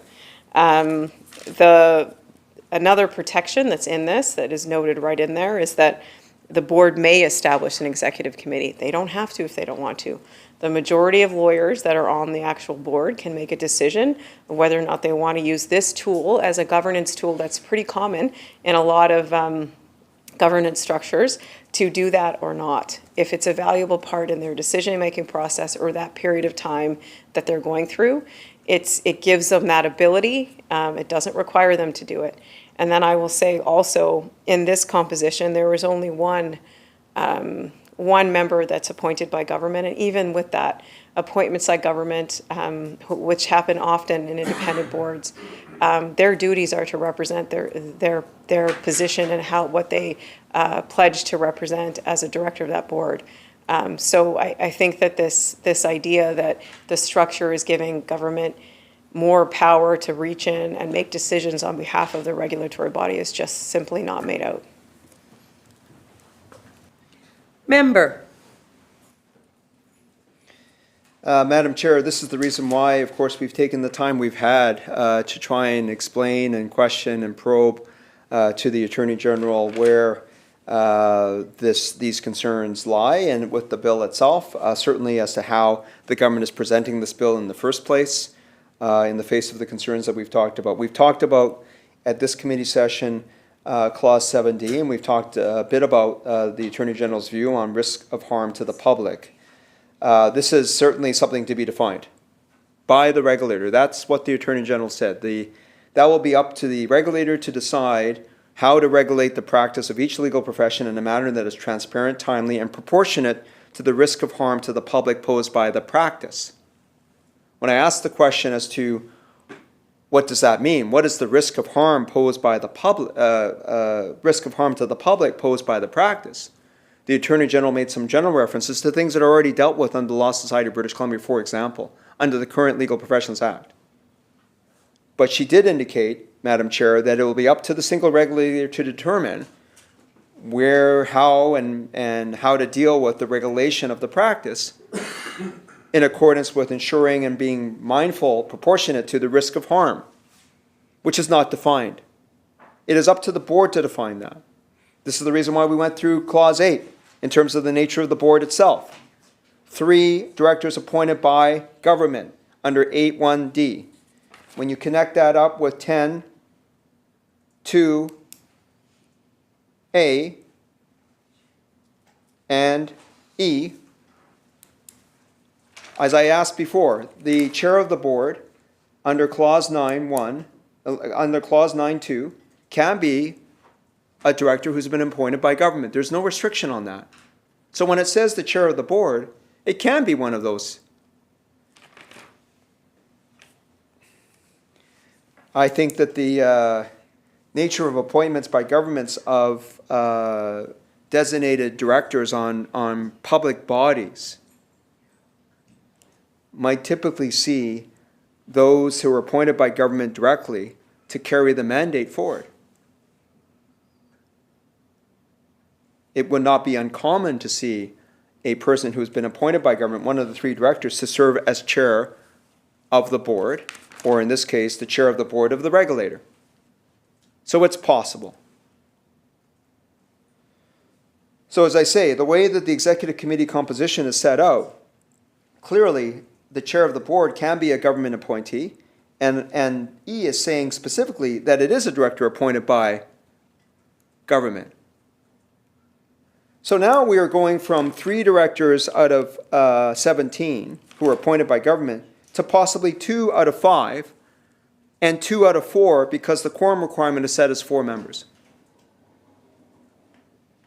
Certainly in my 20 years of corporate governance, advising Crown corporations and statutory organizations in our province of British Columbia, I certainly understand how boards govern themselves at a Crown corporation level and on a statutory basis. I've done that for 20 years prior to joining this House. So I do understand how boards can function. But when I look at this bill and it says may establish, as the Attorney General has already indicated, it'll be up to the board, but it is a common practice to have an executive committee. When I look at the powers and the duties that we've covered in Clause 9 just now, those are general powers of duty, not to appoint a chief executive officer, not the tribunal chair, not to pass resolutions and make rules or establish other committees of the board. There's other decisions, of course, the executive committee can make. Those are set out, and the additional clauses set out in this bill to actually implement the actual clauses of the bill. For example, when we come to Clause 11, I don't see the oath of an office must be established by the board. Who knows whether that falls within a rule or not, or a resolution, but the fact of the matter is, on its face, it doesn't fall into those words. That's just an example that comes up. Is that something that the executive committee will determine in terms of what is the public interest? Are they going to determine what the test for risk of harm to the public means from a policy basis? This is talking about rules and resolutions. What about policies? What about code of conduct? What about the board manual itself? Those are not necessary resolutions or even rules. So the scope of the authority of the executive committee is fairly broad because the only thing that's been set out in a clause 9.4 is restrictive. It's only those list of 4 items that I can see, except for the following.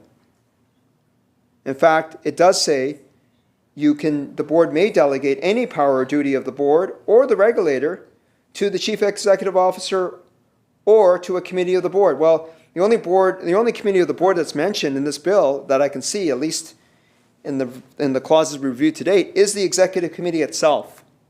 So other than the chief executive officer, the committee of the board that may be delegated these powers and duties is actually the executive committee. So again, I don't see how this Attorney General can say that this board and this mechanism of Bill 21, even as we look at Clause 8, 9, and 10, I know we have a disagreement about the elimination of self-regulation, but this may be why. It's because she cannot understand or see how even the composition of the executive committee could cause a challenge to lawyers.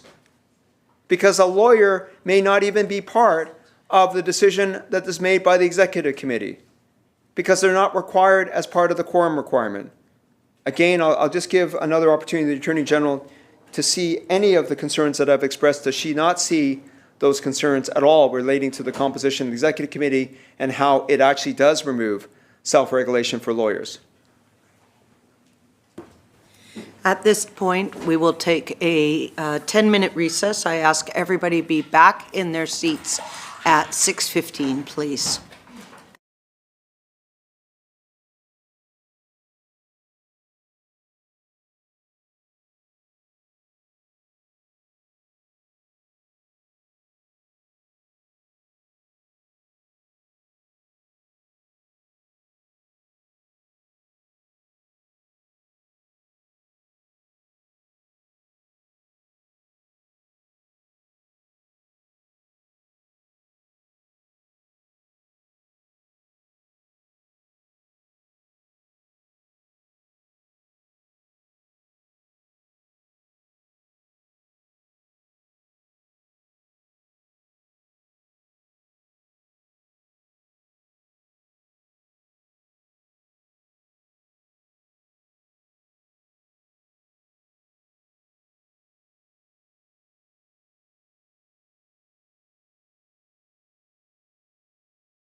We are on clause 9. Oops, my apologies, we are in clause 10. Minister. Chair, so I'll just note a few reasons why I don't have concerns that the member raised in the question. Under section 9, it says that the board may establish committees to assist the board. So there's a power in there to establish committees if they want to, in terms of including the composition of those committees. And with respect to section 10 that we're on, the board that is a majority lawyer board can decide if they want to establish that executive committee and who sits on that committee. So it gives them that flexibility to decide. Member. I appreciate what the Attorney General is saying in terms of what is set out in Clause 9 and Clause 10, but that is my point, though. The point being that the board may establish committees to assist the board under 9 sub 3. The board may delegate any power or duty of the board or the regulator to a committee of the board, except for the following things that we've talked about. The board may impose conditions or restrictions on any delegation made. But other than that, when it comes to the executive committee itself, the composition is unchanged. And in fact, once the board may establish an executive committee, if it chooses to do so, the executive committee must consist of the following, not may. It must consist of no more than 5 members, of whom the following 5 individuals or members of the board will be the composition. So it doesn't say may there either, though, I would say. It says it can't be more than 5 members, and it must be this, as we've talked about, and the quorum is, not maybe, is 4 members. So I ask, again through you, Madam Chair, for the Attorney General to address my concern that what that is setting up, and when you read Clause 9 and 10, as we just both did, that it actually enables an executive committee to be comprised of 5 members as set out, and I've gone through that composition scenario, and the fact that the quorum requirement is only 4 members, that could result in 2 government-appointed members, one of whom is the chair of the board, and a paralegal, a licensed regulated paralegal, and a director who is a notary public making decisions for that executive committee, because that's what is required to form quorum.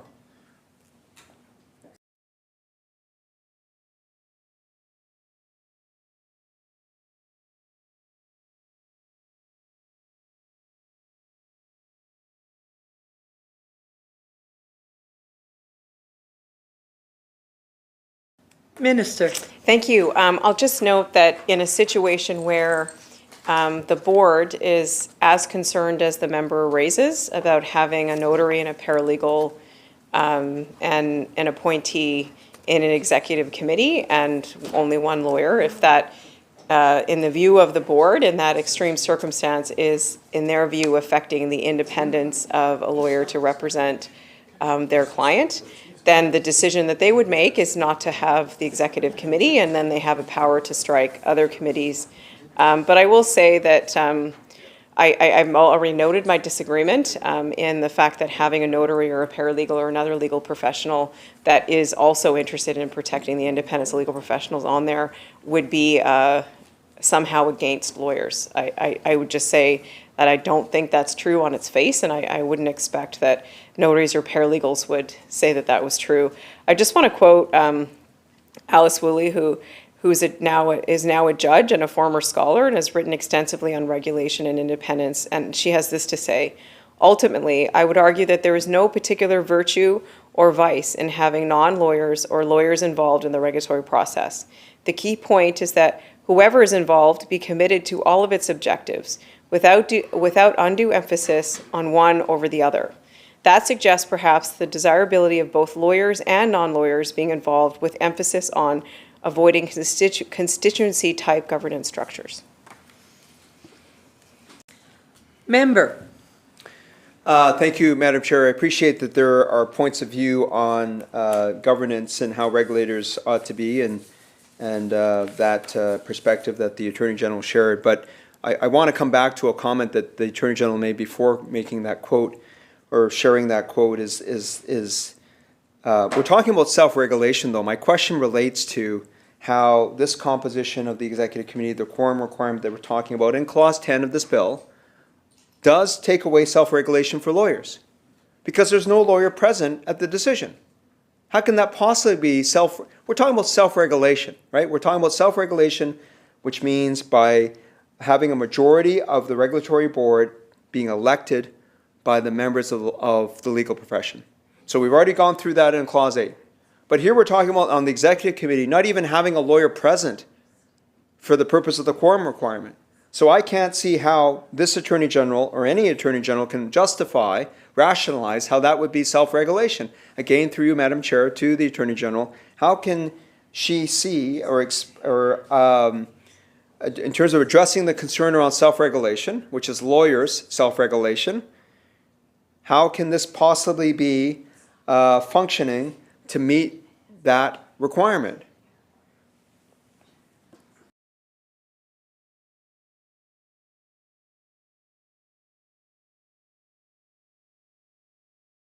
Minister. I just want to say that there is no common view that self-regulation means what the member describes, is that it has to be a majority of elected lawyers in order to promote the independence and independence of the bar. I don't think that's a commonly held legal view or a commonly held view in government structures, including the person that I quoted just now in my previous answer. But self-regulation is the ability of the profession to regulate itself. And in this case, in a single regulator, it's the professions. So the paralegals and notaries and the lawyers to set up their own rules and standards and discipline and all of the things that would keep their independence and not have government making those decisions for them. And that's clearly the model that's in this bill and that we've put forward. Member. Thank you, Madam Chair. And again, here's the nub of the discussion again. When the Attorney General says there's no common understood view, well, this is the view, of course, expressed by the Canadian Bar Association BC branch, the Trial Lawyers Association of British Columbia, the Law Society of British Columbia. These are three main bodies that are expressing the view that self-regulation of lawyers needs to be preserved, certainly, and maintained, and that means the election of the regulatory body, a majority of those members, those directors, directly from lawyers themselves. So, but even as we've had that debate and the Attorney General still continues not to accept that view that's being expressed and that will be expressed in the constitutional challenge to this bill, even putting that aside, I'm saying here in the Executive Committee example that there's not even a lawyer present. Why is it that an Executive Committee can function based on the fact that, okay, two of the three legal professions are represented on the Executive Committee with the quorum requirement that it is? It could say the quorum of the Executive Committee is 4 members, provided that one of the 4 members is a lawyer, one of the members is a notary public, one is a regulated paralegal. That would be an example of where ensuring that there was self-regulation on the Executive Committee. But it doesn't actually say that. So the potential of having a board chair who is someone who is appointed by government, doesn't have to be a lawyer, can be a board chair. Under E is again a director appointed by the Lieutenant Governing Council, doesn't have to be a lawyer, doesn't say that. It says just appointed by Lieutenant Governing Council, as 3 directors may be, under clause 8(1)(d). So you can have the result, Madam Chair, where there is no lawyer part of that Executive Committee decision because of the quorum requirement being set what it is without defining who makes up the 4 members that constitute quorum for the Executive Committee. So that's what I mean. I hope that the Attorney General is understanding the point that I've been trying to make to her about how this cannot possibly be seen as self-regulation for lawyers. There's no possible way. Minister. Thank you. I do understand what the member is asking and saying, and I disagree, because I think it's not based on the composition of the bill or the provisions that we are talking about. The board, if they wanted to, can strike an executive committee. It's one decision that's in control of the board. The composition of that committee could be up to 3 lawyers, and that is the chair of the board, the director who's a lawyer, and the appointed member of lieutenant governor and council. Those 3 could be lawyers if that's the choice of the board. I guess I disagree with the member that this creates a situation where barring one lawyer not showing up at an executive meeting would crumble the independence of the bar and their ability to represent their clients with that level of independence. And as particularly because all of these decisions are in the control of the board. Member. Madam Chair, we're talking about the regulator itself, right? We're not talking about individual decisions that are going to get in between a client and a lawyer necessarily, unless we're talking about a particular review decision through the tribunal, the details of the bill to come. But we're talking about what defines public interest, what defines risk of harm to the public posed by the practice. We're talking about the regulation of the profession itself. That's what Clause 7D says. Regulating the practice of each legal profession in a manner that is transparent, timely, and proportionate to the risk of harm to the public posed by the practice. That is regulation of the profession. So when we're talking about self-regulation, we're talking about the ability of lawyers to self-regulate their own profession.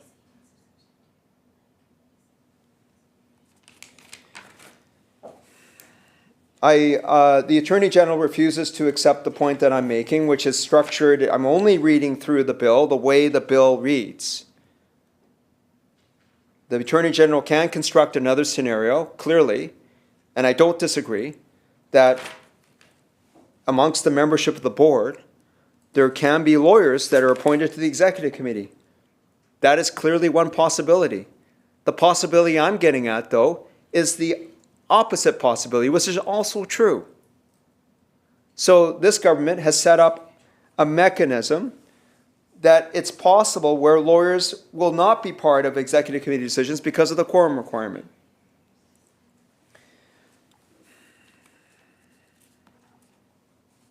I can see why we're at where we're at right now.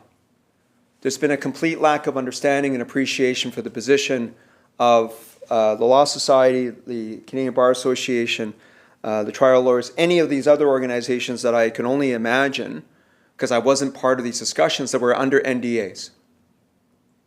This is the reason why there needs to be a broader consultation, because clearly there's a real lack of understanding. I can't even get through these provisions to have the Attorney General understand the concerns that I'm trying to express. Because there is a fundamental disconnect.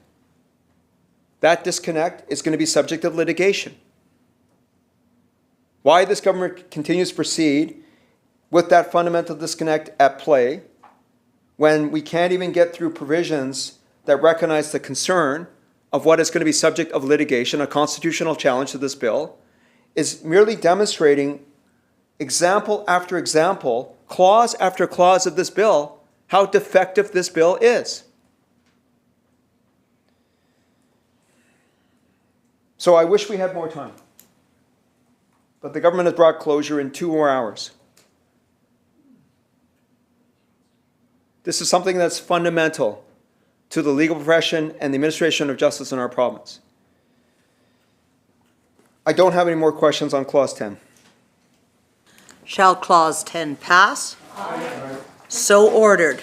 Shall on Clause 11, member.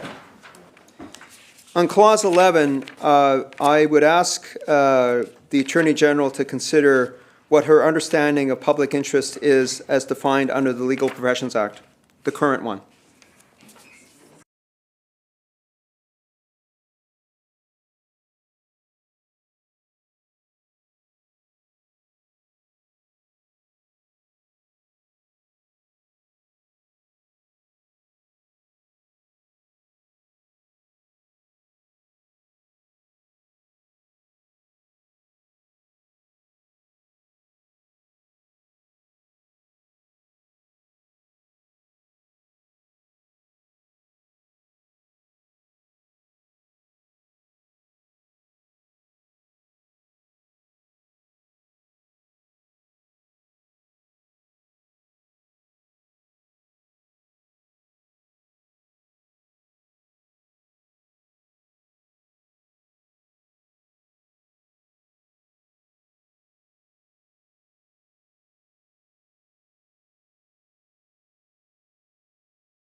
Minister. Thank you, Chair. The term public interest is used in the current Legal Professions Act, and it's not defined. In the Caton report that was issued by the Law Society, Caton said it's notoriously hard to define public interest because it is contextual and dependent very much on evolving nature of issues and time periods and the exact issue that is being looked at. So even the current Law Society in practice does not have a definition of public interest. So it is a common practice to not define public interest, and we have held that practice. And we are entrusting the regulator, including our guiding principles, with help give context to inform the idea of public interest. But we are trusting the regulator to do the work of understanding and seeing when something impacts the public interest as situations and things evolve. Member. So under Section 3 of the current Legal Professions Act, it says that it is the object and duty of the society to uphold and protect the public interest in the administration of justice by preserving and protecting the rights and freedoms of all persons, ensuring the independence, integrity, honor, and competence of lawyers, establishing standards and programs for the education, professional responsibility, and competence of lawyers and of applicants for the call and admission, regulating the practice of law, and supporting assisting lawyers, article students, and lawyers of other jurisdictions who are permitted to practice law in British Columbia in fulfilling their duties in the practice of law. Clearly, under the current Legal Professions Act, there's an application of the importance of upholding and protecting the public interest. Here, when we look at Clause 11, Madam Chair, that requirement to uphold and protect the public interest is not even there. It says the board must establish an oath of office for directors that must include a commitment to act in the public interest.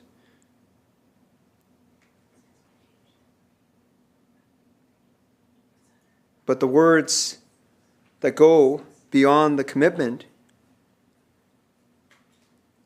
is the public interest in the administration of justice. So is that no longer a concern for this government, that the public interest in the administration of justice is fundamentally important under the current Legal Professions Act? And under this proposed Bill 21, there is no commitment to the administration of justice when we talk about public interest? Minister. Thank you, Chair. So this question was directly asked and answered when we dealt with Clause 6 by the previous member, where I explained administrative justice and what that change was about. Member. Thank you, Madam Chair, but we are on Clause 11, and it uses the term public interest. And this is the oath that is going to be established by the board for which directors, presumably all directors, that there must be a commitment to act in the public interest. Clause 6 says that the regulator must exercise its powers and duties under this act in the public interest.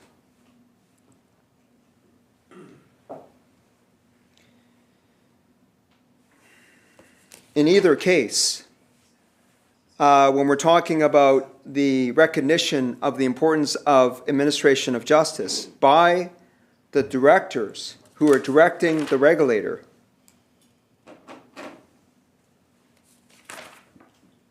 to whom the chief executive officer is reporting to,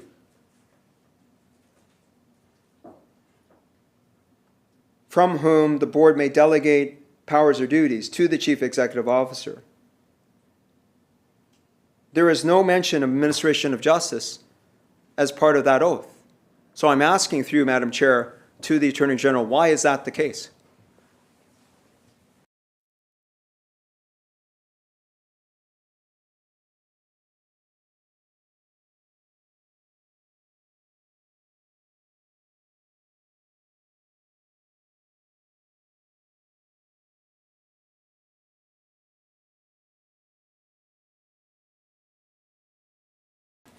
Minister. Thanks. So we did talk about this in quite big detail with the members from Abbotsford number 6 under section 6 of why we stopped using the administrative justice. It's not a matter of not caring or not seeing that as important. It's a matter of it being a term that is not modern in the sense where it's not defined, it's not clear, and it's understood differently by people. And lacks kind of a solid way to apply it. The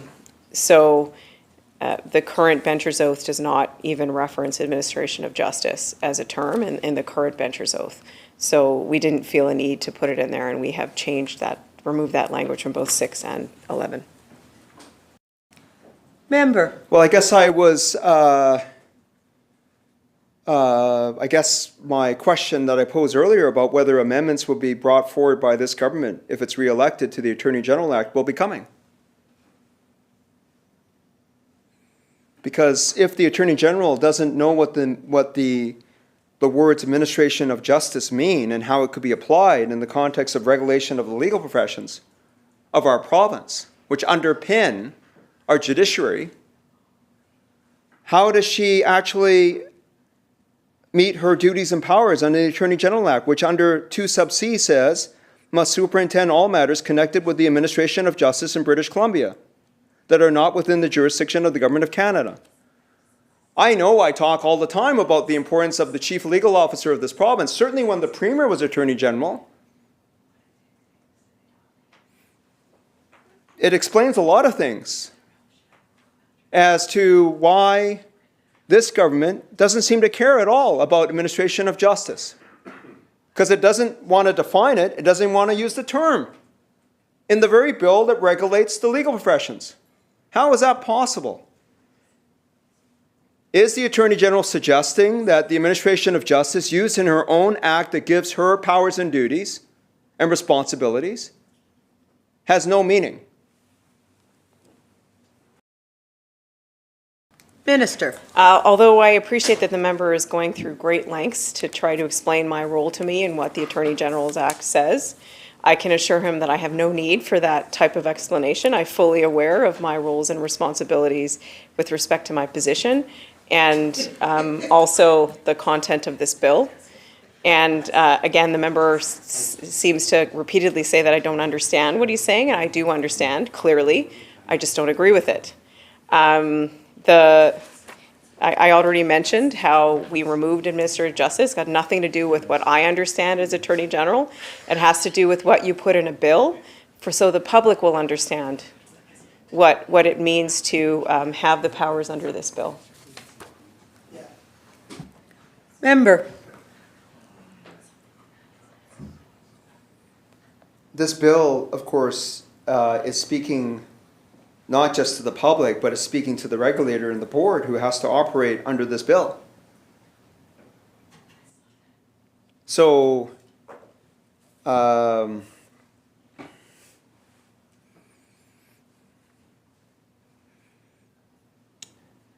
more we talk about each clause of this bill, the more concerned I get about the Attorney General's own understanding about the administration of justice, how her role to protect the administration of justice and the public interest, what it means under the current Legal Professions Act. It's no wonder that we've ended up with a bill like this. So I cannot understand why, when we look at the current Legal Professions Act, which talks about the importance of upholding and protecting the public interest in the administration of justice by preserving and protecting the rights and freedoms of all persons, well, I would have thought that preserving and protecting the rights and freedoms of all persons is understandable by the public. I think the second component of ensuring the independence, integrity, and honor and competence of lawyers clearly is not understood. Even though the Attorney General recognizes the word independence, as we've said throughout on Bill 21, it undermines the independence of lawyers. That may well be the reason why the independence, integrity, and honor and competence of lawyers, or even the legal profession, is also not here. So was there any consideration in terms of setting out the description of the oath of office to at least include and incorporate parts of what's in the Legal Profession Act? And if not, why is that the case? Why were these important principles, objects, and duties eliminated when it comes to the drafting of Clause 11?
Minister.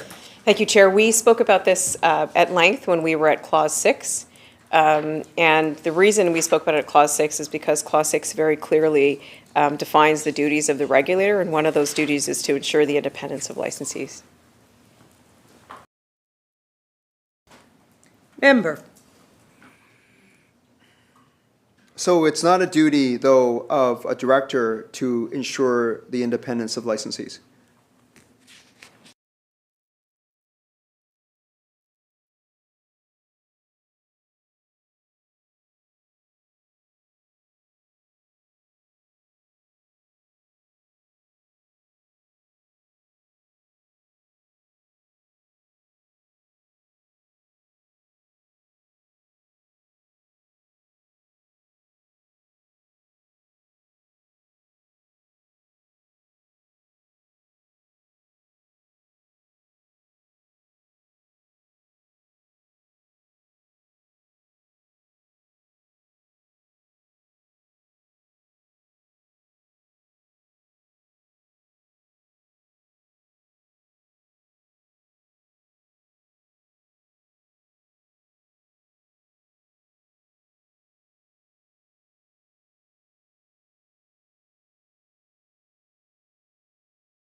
Minister. I think I would say to this that putting it as a duty of the regulator quite specifically is the stronger position than under the oath. The current oath of the benchers, I'm advised, doesn't talk about the Minister of Justice or the independence of the licensees as a core principle, and that under Section 5B, the regulator is the board. So it's in a lot of ways that it's clear that it is protected, and we would expect that the regulator, once they define that oath of office, will have the tools necessary to make sure all of these elements are put into that oath of office. Shall Clause 11 pass? Aye. So ordered. Shall Clause 12 pass? On Clause 12, member? So this Clause 12.1 sets term limits of no more than 3 years and may not serve more than 6 consecutive years.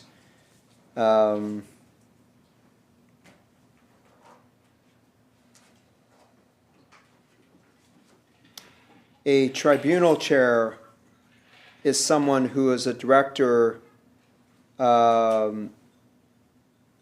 is someone who is a former director of the board. Is that correct?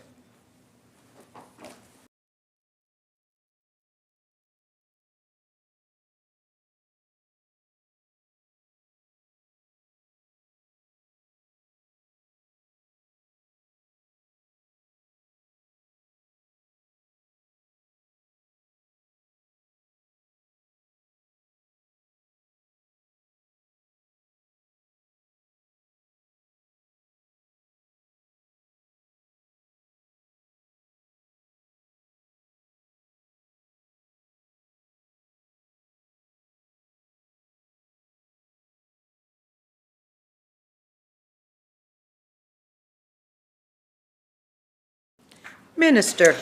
So that's not correct, and this section is particularly about board members. It doesn't talk about tribunal members. Member. I'm just, we're just talking about term limits here, and there are terms of other roles with this regulator. I'm just confirming for this term limits on directors to well, put another way, the term limits for directors in clause 12 do not apply to the tribunal chair. Is that correct?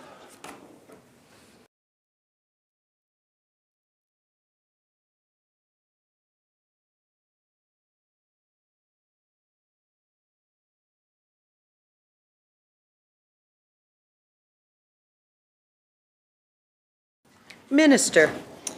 So that's dealt with, that particular question the member has in section 96, where it says that a tribunal member is not eligible to be, a director is not eligible to be a tribunal member for at least a period of a year. Shall clause 12, member. Madam Chair, until 1 year after the director ceases to be a director. That's what it says. So to be clear, that means the tribunal chair is not a director. Is that correct? Minister. That's right. Shall clause 12 pass? Aye. So ordered. On clause 13, member. So, Madam Chair, this clause 13 deals with the removal of directors, which is a pretty important role or power. It says the director who contravenes the oath of office. So what components or on what grounds would a director be removed for contravening the oath of office, given that it's not known?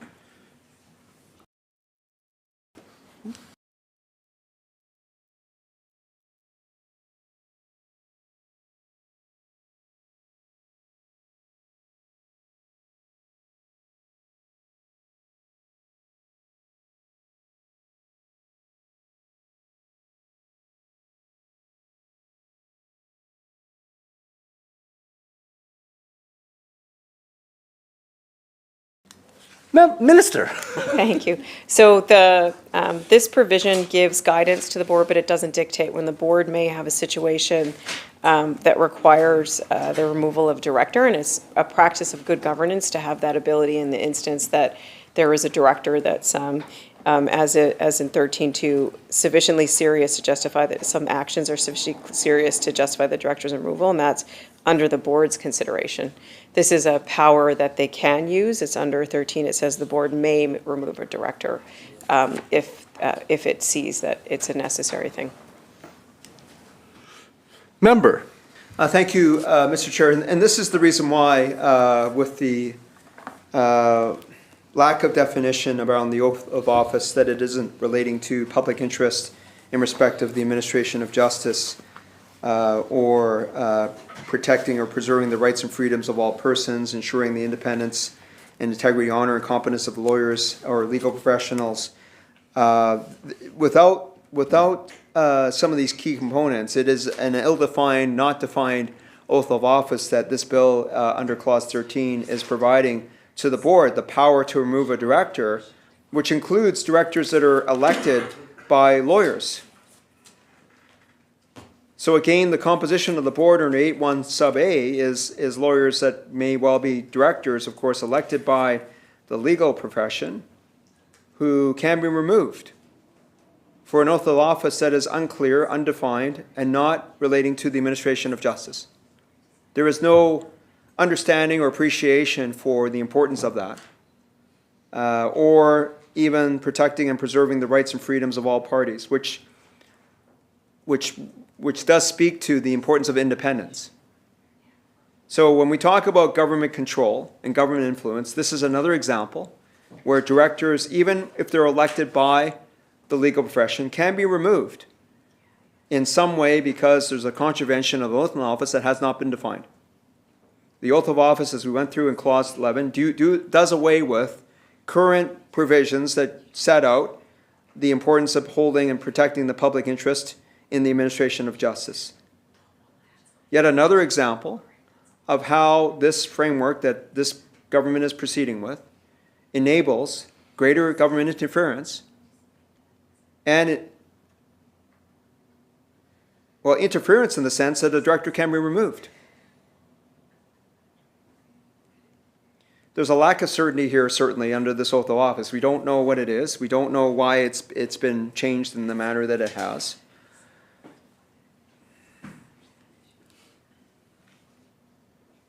What are the other components of the oath of office other than including a commitment to act in the public interest?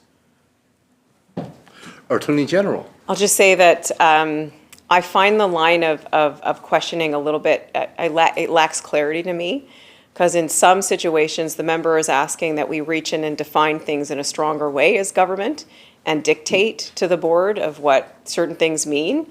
And in other ways, he's saying that the whole bill is designed for too much government overreach and too much power.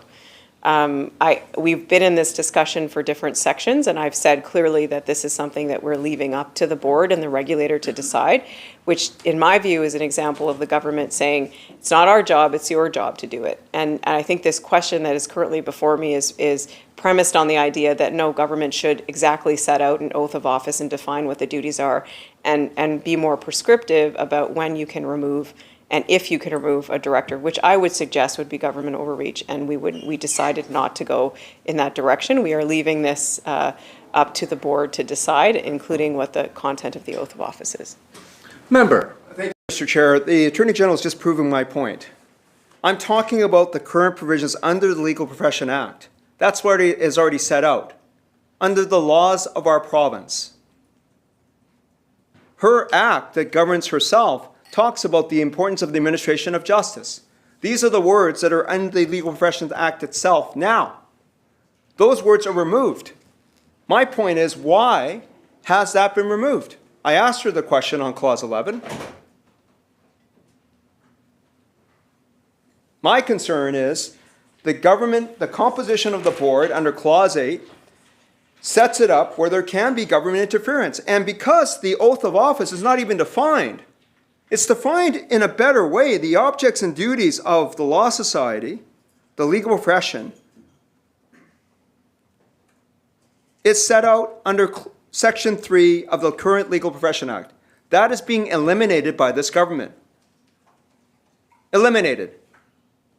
This gives greater flexibility, lack of definition, for this board to operate in. And again, as I said before, as far as I can see, the executive committee, for which there could be no lawyer present, because of the quorum requirement, 4 members could set that oath of office. That executive committee could determine the oath of office. And there could be not even any lawyer involved.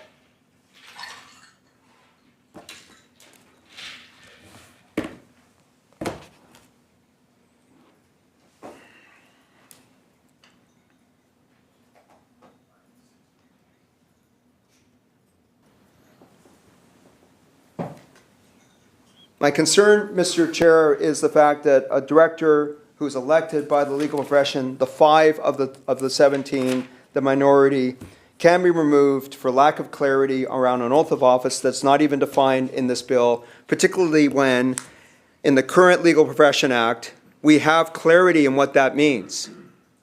We have clarity around the administration of justice. Administration of justice is not even part of this anymore. It's not even there in this bill. It doesn't matter.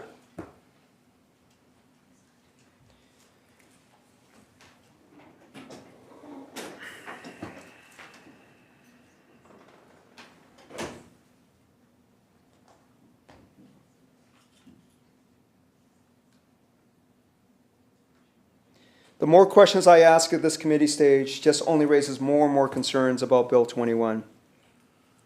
Every single provision. So as we look at the Code of Conduct for Directors established under Section 18, Code of Conduct and Conflicts of Interest. When I look at Section 18, the Code of Conduct, we see that it is relating to policies and procedures relating to the following: identification and disclosure of conflicts of interest. What else can a director be found to be removed as a director for contravening a code of conduct other than a conflict of interest?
Attorney General. So again, this is left up to the board with the guidance of this act that is similar to existing provisions on the Legal Professions Act. So the subsection 1A has to do with the code of conduct that's developed by the directors themselves. So that is under section 18. That code of conduct will set what's expected of a director of that board. And the next section B is related to, we would expect if you're a licensee, whether you're a paralegal, once there is a registered paralegals, the notaries or a lawyer, and you breach your own professional code of conduct, that would be pretty serious if you're sitting on the self-regulatory regulating body, and that would be a reason for removal and bankruptcy. These are similar to, I think, provisions in the current one, but it just gives the power of the board to do that, but also gives them the flexibility just to establish their whole code of conduct with respect to each other. Member. Thank you, Mr. Chair. Focus though on 13.1 sub A, which says code of conduct for directors established under section 18. When I look at section 18, there is no guidance given in the bill to what the code of conduct must include. So I'm asking through again, Mr. Chair, to the Attorney General, other than dealing with conflicts of interest, what other elements would the code of conduct established by the board that you could, that a director could be found to contravene? What other elements are expected in that code of conduct?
Attorney General. Yeah, thanks, Chair. Just to correct something I said, there's no current provision like this in the current Legal Professions Act, but the Cadence Report recommended something like this. We look to the current Code of Conduct to give some examples, although it's not certain. I suspect they would continue in a new Code of Conduct developed by the board itself, and they would include disclosure of confidential information, relationship with staff or disrespectful relationships, things like a conflict of interest and not personally benefiting from the position as a director, things like that. Member for Vancouver Langara. What is the difference between the code of conduct referred to in 13.1 sub A and the code of professional conduct in 13.1 sub B? Attorney General. Thanks. So there's some key differences between the two. One is a code of conduct, so that's the 1 sub A that is established by the board itself under Section 18, and Section B is the professional code of conduct. So as a lawyer, you have a professional code of conduct that you should abide by. Member. When we talk about sufficiently serious, what is that test? Attorney General. That is a discretionary provision that's up to the board to determine. Member. Is that a common test that's been used in other legislation?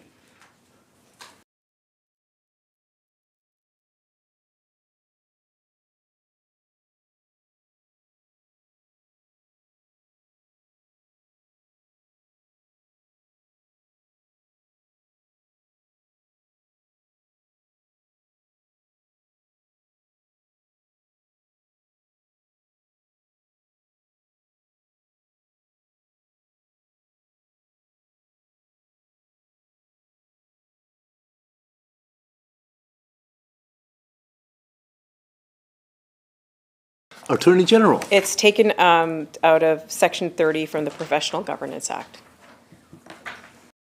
Member. In terms of reasonable notice, what constitutes reasonable notice? Minister. That would be up to the board. Shall Clause 13 pass? So order. Shall Clause 14 pass? So order. Shall Clause 15? Member.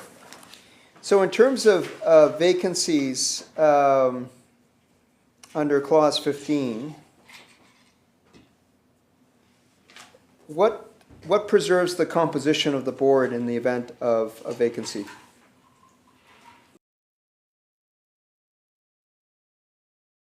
Attorney General. These provisions would preserve the composition of the board. Member. In what way?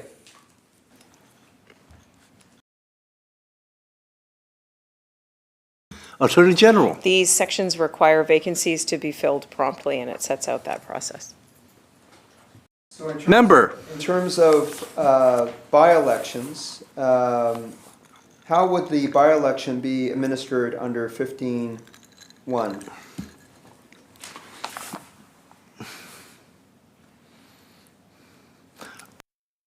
Those decisions would be up to the regulator. Member.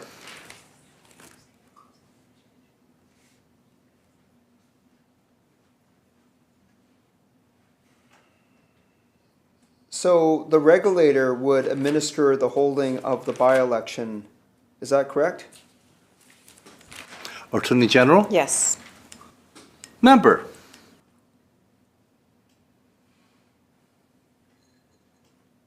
Again, the requirements of holding the by-election, though, as to how it's administered is going to be administered by the board itself.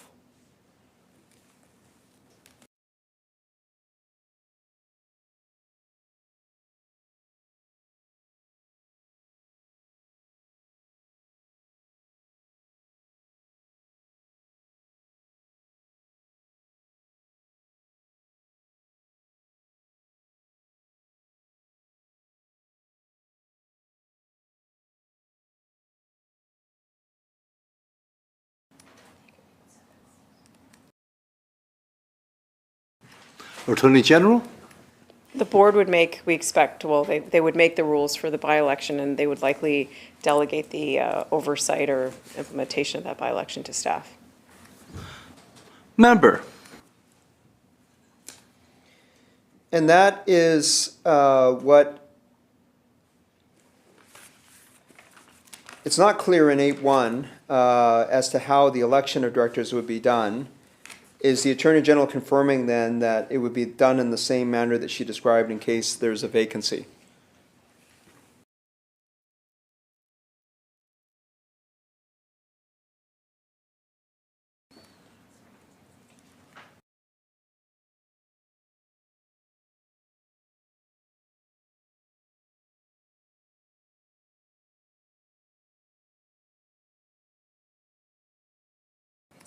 Attorney General? This section refers to the requirement that it must be, the by-election must be in accordance with Section 8, so that's 15(1)B that it refers that. So that would mean that if it's a lawyer vacancy needs to be filled. If it's a notary, the notary vacancy would be filled, need to be filled. Member? All I'm saying, Mr. Chair, is the Attorney General indicated that in terms of how a vacancy would be done, the lead-in language says the board holds a by-election. The board must hold the by-election. But the lead-in language to 8.1 A, B, and C doesn't say the board must do it. It just says what the composition is. So where is the election requirements of the board set out? Because it's not there under Clause 8. Where is the election mechanism as to who must hold the actual election to get to the board as composed in 8.1 A, B, and C?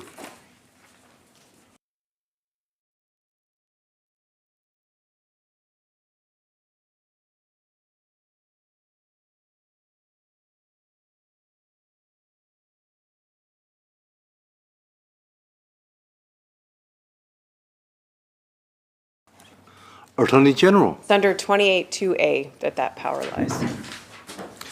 Member? 22. 28(2)A. Okay, thank you. See no further questions, shall Clause 15 pass? Aye. So ordered, shall Clause 16 pass? Aye. So ordered, shall Clause 17 pass? Recognize the member of Vancouver Langara. In terms of quorum, now we're talking about the board itself under Clause 17. And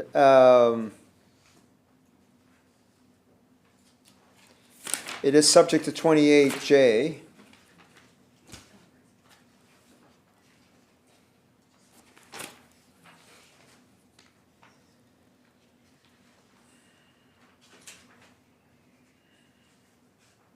And the quorum of the board is 12 directors. Once again, not setting any composition requirement of the 12. So it's possible for the board of 17 directors to have only a quorum of 12, as it says. And for the 5 elected directors, among lawyers, not to be present for that board to function. So here again, just like I was saying on the executive committee provisions, which are set out in Clause 10, again, here's another example, Mr. Chair, of how the self-regulation of lawyers is undermined by the bill itself, that the board can function with a quorum of 12 directors out of 17, meaning it can conduct its business in the public and do so on the basis where none of the 5 elected lawyers could be present. If they're not present, the board can continue with its business. And that's the entire board, and that means, again, there is no ability of lawyers who are directly elected from the membership, from the legal bar in British Columbia, to be present in the work of the board and the governance of the board, which includes appointing a tribunal chair, appointing a chief executive officer, passing resolutions and making rules, and establishing committees of the board. These are all powers that the board reserves to itself, that isn't at the executive committee. So all the powers and duties, whether it's at the board level or the executive committee, can be dealt with, bless you, can be dealt with without any of the elected lawyers present at the meeting of the board or even the meeting of the executive committee because of the quorum requirements set out in 10.3 and 17.3. So again, through you, Mr. Chair, to the Attorney General, just to give her the opportunity to reply to my concern that this is yet another example of how self-regulation is being eliminated because the quorum requirements don't even require the 5 elected directors to be present for the board to function.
Attorney General. So I'll just start by saying that we believe that every director has a duty to act in accordance with the duties that are outlined in the Act, which includes positioning themselves to make sure that their independence of the licensees are protected. So I think a lot of the discussions about quorum or not quorum assume that that each director doesn't hold that duty, whether they're a lawyer or not. And I would challenge that to say that no matter what, it's the duty of a director, and a director is a director is a director, and their job is to uphold the duties that are outlined in them. So we would expect that from everybody, just like you would on any governance board. And I would say that, and I'd also expect that there would be a duty for directors to attend their meetings, and a good CEO would make sure that they were scheduling and outlining their meetings in a time where everybody could attend. Also, they have the ability in their code of conduct to set out the code of conduct that's required by directors with respect to how they show up and how often, and if there's a problem with vacancies or somebody not attending. So all those things are protective measures to make sure that appropriate number of voices are there. I'll just also say there are at least 9 lawyers on this board, possibly more. So depending on how the appointments are. So at least 9 lawyers is a majority of the 17, and certainly with a quorum of 12 directors, we expect lawyers to be well represented. Member. The Attorney General said that there are at least 9 lawyers and possibly more. How is it that there might be possibly more when the bill itself doesn't spell that out? Attorney General. The 3 appointments by the Order of Council, the LG appointments. If that's the case, why didn't the government just spell that out? Because it does spell out that one of the individuals must be an individual of First Nation. Attorney General. Although it's not a requirement, it's possible, and I would say that it also, we talked when we're at that section about the AGs, how the Attorney General would consult with the board before making those appointments to understand the board's needs. Member. But we're back, though, regardless of the fact that there's only 5 elected lawyers that will serve as directors of the regulatory board. And again, I know the Attorney General likes to talk about the fact that there are 9 lawyers on the board, but the fact of the matter is only 5 are elected directly from the lawyers themselves. And that's the core tenet around the self-regulation concern. So I appreciate the Attorney General trying to talk about the possibilities of what might be in the code of conduct, attendance requirements or expectations. I will say, though, in terms of the duties of directors, we have the duties of the chief executive officer spelled out. We have a code of conduct that doesn't say anything other than conflicts of interest. We have the powers and duties of the board, and we have the oath. But we don't have a clear indication, and even with the oath, of course, we've talked about, but we don't have a clear indication of what the duties of the directors of this regulator is. What are those duties?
Attorney General. So Section 5(1)B makes it clear that the regulator consists of the board, so it links that. So the duties of the regulator are the duties of the board, and the duties of the regulator are listed under Section 6.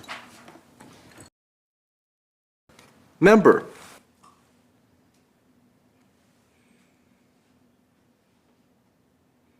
So when we look at the duties of the regulator as being the duties of the directors here, and we're talking about the quorum, the Attorney General is suggesting that it doesn't matter whether they're elected or not, that all directors have the duties of the regulator, and that establishing standards and programs for the education, training, competence, practice, and conduct of applicants, trainees, and licensees and law firms.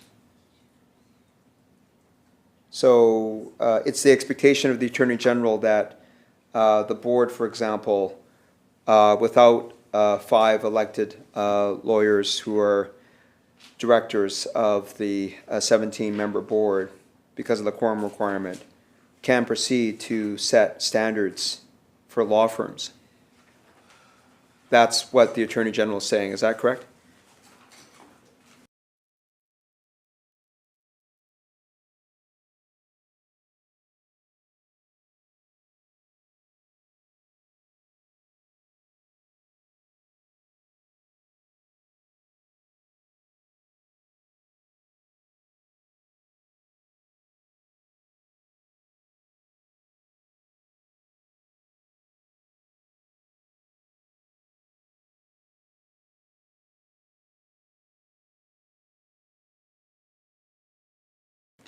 Attorney General. I would expect that those elected directors would show up to meetings, so I'll start with that. The other one I would say is that what I said before, which is every director has the same duties despite the backgrounds that they might have. And one of those duties is to uphold the independence of the licensees. Because of the makeup of the board with at least 9 lawyers present out of the 17 at least, there could be more. It's highly unlikely that lawyers wouldn't, well, I think it would be numerically impossible for lawyers not to be part of that quorum somehow. Member.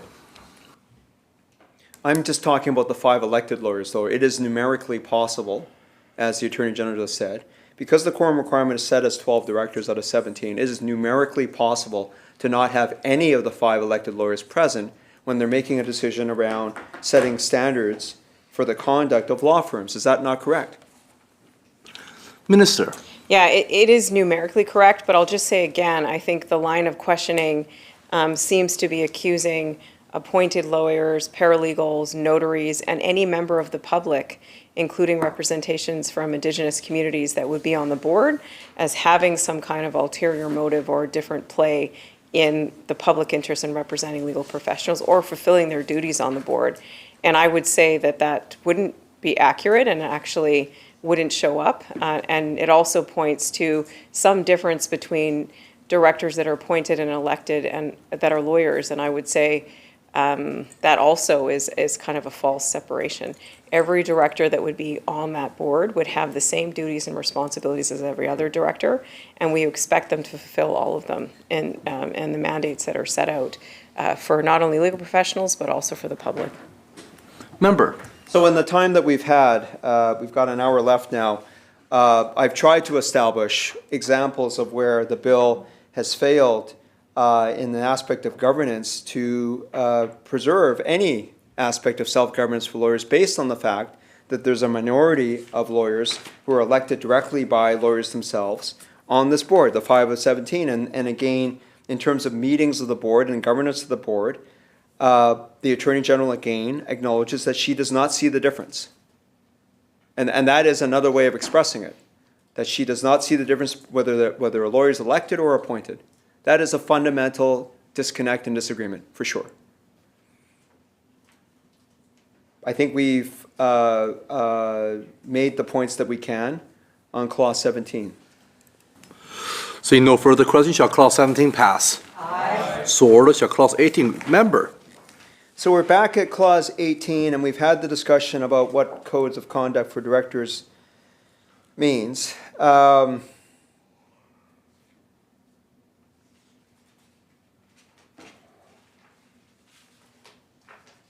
Can the,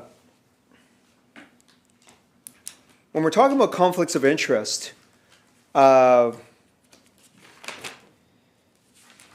course, we are bringing forward different three regulated types of legal professionals into the same regulator. And so when we're talking about conflicts of interest, does those conflicts of interest extend to the different interests of the three legal professions?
Attorney General. It's the conflict of interest as we would understand it, that also as lawyers, I think the member and myself, in terms of the prevention of any director of the board having some aspect of personal gain from a power that they would exercise or have the ability to exercise in the course of their duties.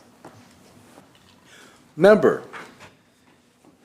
So this conflict of interest type provision is only based on the personal interest of directors as opposed to some other interest. Is that correct?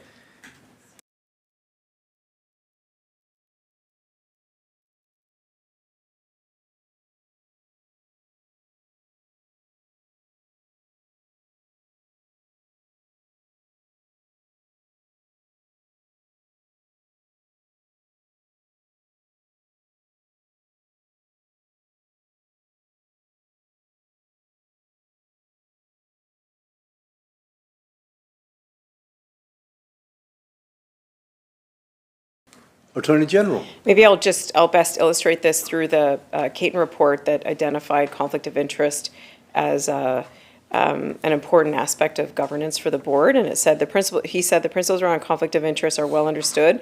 When a board member knows that they have a personal, professional, or financial interest in a decision, they should declare it and withdraw their involvement. Member. So in recognizing disclosure of interest, as a board member receives the agenda for an upcoming board meeting, and this is contemplated that there be at least 4 meetings a year on a quarterly basis, and a member of one of the legal professions, or more than one of them, has a professional interest in the item that is being addressed at the board meeting, relating to areas that might be rules or regulations of another legal profession, for which there might be scope of practice considerations between the two professions. Is that an example of a professional interest that those directors must withdraw from or disclose their interest under what is contemplated under Clause 18?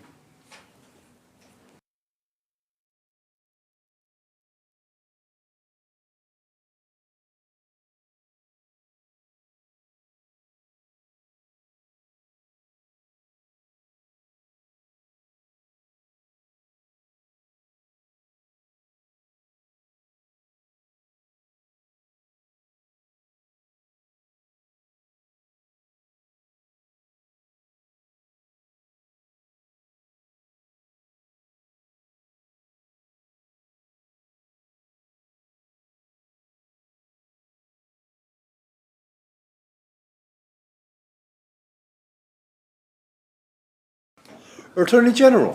I mean, I think we have the similar duties as elected officials with respect to conflict of interest.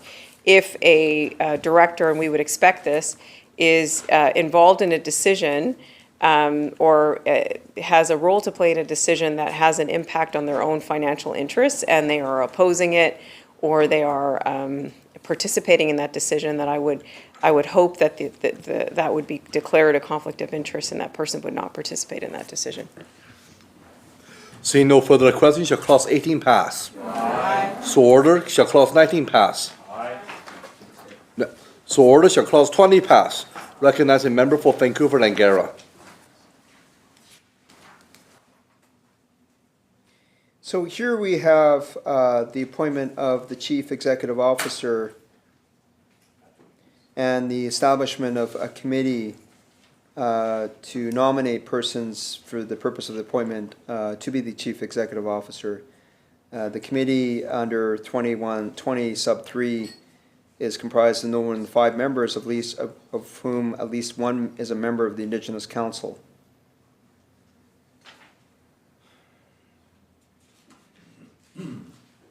And then also, before appointing a person as Chief Executive Officer, the board must consult with the Indigenous Council. So this is in the bill itself. This is a provision that's appearing before Part 4, which relates to the Indigenous Council itself and the composition, the role, the policies, procedures, and the like. And so now we have, Mr. Chair, the interaction between the board that we've talked about at length on Clause 8 and what follows, and the Indigenous Council itself. That there is a role that a representative of the Indigenous Council plays in the nomination of a Chief Executive Officer of the regulatory body, and that the board itself must consult on the whole with the Indigenous Council before making the appointment or rescinding the appointment. So in terms of rescinding the appointment, once a person is appointed as the Chief Executive Officer of the regulator, there's a role that the Indigenous Council plays in deciding whether the board of the regulator can rescind the appointment of that CEO. You typically expect, of course, Mr. Chair, the board of a regulator to be fully empowered to deal with and hold accountable the CEO. This is a different accountability mechanism that says that the board itself of the regulator can't rescind the appointment of the chief executive officer and needs to consult with the Indigenous Council. So this provision, Mr. Chair, appears in the bill, as I said, before the Indigenous Council itself.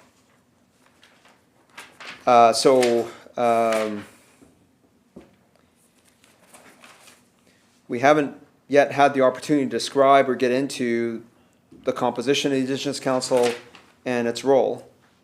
But if I look at the role, because it's related now to Clause 20, and I see, I look at the role to advise and work in collaboration with the Chief Executive Officer, advise on a matter referred to the Indigenous Council by the board or a Chief Executive Officer, participate in strategic planning, advise, exercise approval powers conferred on the Indigenous Council by this Act, advise the board on the appointment of Indigenous members of the License Committee and the tribunal. So, on what basis is it spelled out anywhere in this bill as to what the basis is for how the Indigenous Council will be consulted, meaning what perspective from a governance point of view, when we're talking about rescinding the appointment of the Chief Executive Officer, on what basis are we talking about sharing information now from the regulator to the board with the Indigenous Council as to the performance of the CEO, concerns on an HR point of view outside the board with the Indigenous Council? Is that the mechanism that is being established here when we're talking about the fact that the Indigenous Council must be consulted with prior to any rescinding of the appointment of the CEO? Is that what is contemplated here through you, Mr. Chair, to the Attorney General?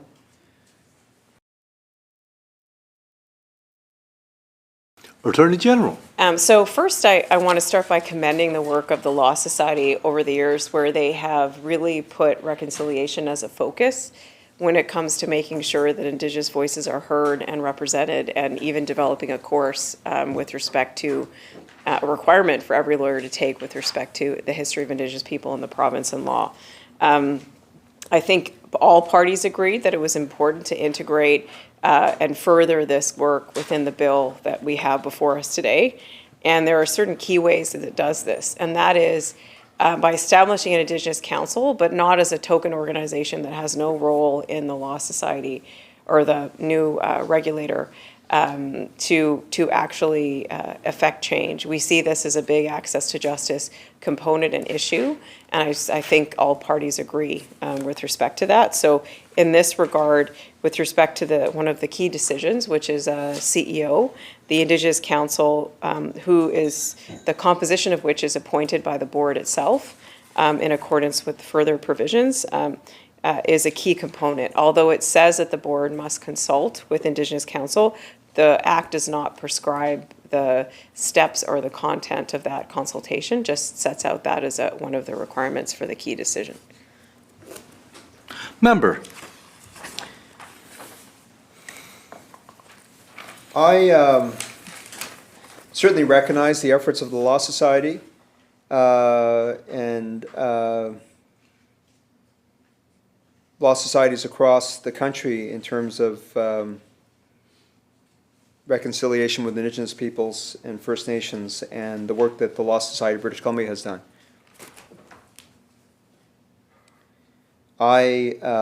Perhaps given that the Attorney General has cited that, let me just ask, in the context of addressing Clause 20, which does refer to the Indigenous Council, certainly the role that it plays vis-a-vis the Chief Executive Officer, and recognizing that we haven't yet got to Part 4 of the bill under Clause 29, but in any event, because the Attorney General just mentioned the Law Society, can I ask, through you, Mr. Chair, to the Attorney General, what was the level of consultation and understanding, even under the NDA, in respect of the establishment of the Indigenous Council in the context of Bill 21 with the Law Society.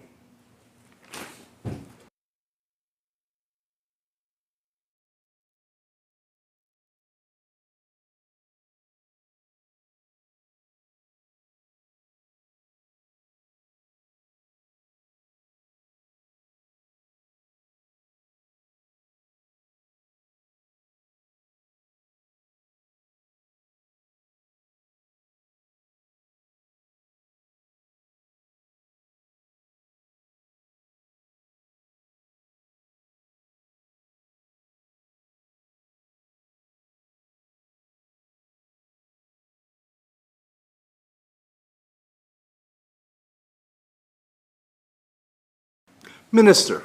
As a government, we've never been quiet about our commitment to reconciliation, and either has the Law Society. And in the conversations that I've had, I know that the Law Society does agree with that role of reconciliation, particularly when it comes to access to justice. And that, therefore, I am very hopeful that they agree with where we landed in the context of this bill. I will note that the CBA of BC, in the letter that the member quoted earlier on in this debate, said that they support the creation of an Indigenous Council to play a meaningful and substantial role in the work of the legal regulator. Member. But with the Law Society itself, though, was there the details of the Indigenous Council, the way it's constructed and provided, incorporated into the Bill 21, was that provided prior to the first reading of the bill?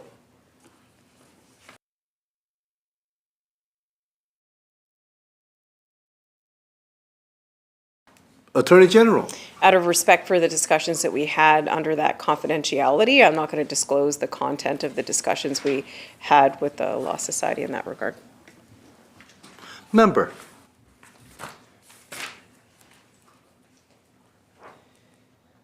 The details that are set out in Clause 20 and the Attorney General's previous response in terms of how the Indigenous Council will be consulted is not defined at all in this bill, and what the expectations are, what the role of the Indigenous Council is, the information that would be provided. It suggests that because it just says consult, the scope of the consultation is not spelled out. And given that the governance parameters of the board is also not spelled out, the oath, the code of conduct, there's a lot of details to be set out, but it is an area where clearly, even as I was discussing with the Minister responsible for Indigenous Relations and Reconciliation, even when I used the word consultation in a different context, I think it just underlies the point of what consultation means. It is certainly, when you juxtapose that against Indigenous Council or Indigenous bodies or First Nations, as we all recognize, the word consult or consultation takes on a very high standard. So I think this is more than just a check-the-box kind of consultation, I'm sure. If it's a meaningful consultation, it would suggest that we're talking about sharing details around performance, and perhaps it's even performance to meet the objectives relating to what's set out in the duties of the Chief Executive Officer, which does include a focus on reconciliation. And so maybe I should just ask the question that way to the Attorney General. Is the consultation with the Indigenous Council focused on the duties of the Chief Executive Officer, for example, which is to support reconciliation with Indigenous peoples, as well as identifying, removing, and preventing barriers to the practice of law that has a disproportionate impact on Indigenous persons? Would it be that the consultation with the Indigenous Council, when it comes to the removal, the rescinding of the appointment of the Chief Executive Officer, will relate specifically to areas that affect Indigenous peoples?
Attorney General. Okay, so I'm going to start by saying that, to making it clear that the use of the word consult is not in the constitutionally defined jurisprudence related to consultation with First Nations. It's used in its in plain language meaning of consult. And then just to say that the Indigenous Council, to situate it maybe a little bit differently than the member's talking about, is part of the regulator. So the Indigenous Council is not an external advisory board or committee. It's the Indigenous Council is part of the regulatory body, so an established structure within that. And appointed members are appointed by the board. So we would fully expect that in the operation of regulatory decisions, particularly when it comes to a key decision like the CEO, one of the things that was that came from the work that the Law Society is doing is a clear statement by them that it's clear that there needs to be a trust building exercise with First Nations, particularly in how the legal system has worked throughout the history of colonization as one of the primary tools of it. So in that acknowledgement comes the ability or the thinking that a CEO is a key decision maker and a key authority when it comes to furthering that trust or establishing an organization that is committed to doing that work. So as one of the key decisions of the regulator and the structure of that, we think it's appropriate that internal structure of Indigenous Council is consulted, and we leave it to the board to decide, although we expect it would be meaningful, to decide the content and what that looks like in terms of the process. Seeing no further questions, shall Clause 20 pass? Aye. So ordered. Member. On 21? Yeah. So on 21, Mr. Chair, on sub C, how will the CEO be expected to work in collaboration with the tribunal chair to ensure independence of the tribunal from the regulator when the tribunal chair can be someone who is a former director, at least having left being a director for 1 year? So how will the CEO ensure independence of the tribunal from the regulator, given the structure of who can be eligible to be the tribunal chair as a former director?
So the current structure involves benchers sitting on the tribunal.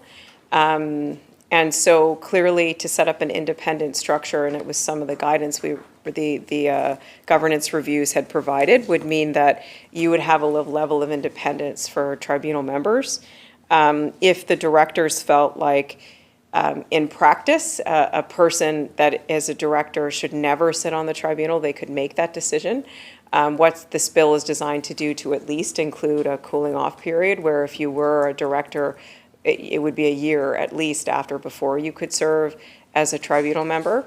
And that creates a level of independence that doesn't currently exist with the tribunal. But also the bill contains structural independence of that tribunal, which is set up in various provisions.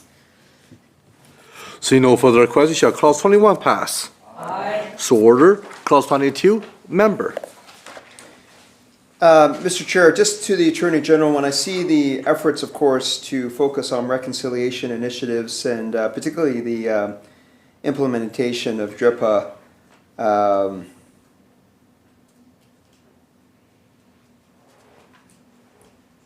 let me just ask clarification. Is that not meant to say the implementation of the Declaration of the Rights of Indigenous Peoples Act? Because that is the instrument of government that actually implements UNDRIP.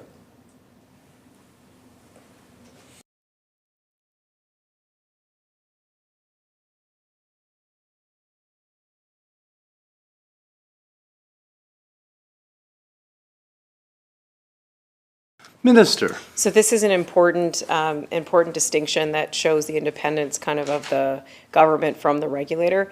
DRIPA is an obligation of government. It's not an obligation of an independent governing body like the regulator. So the reason for 122.18 listing that is to ensure that the new regulator understands or incorporates that declaration into their work. Member.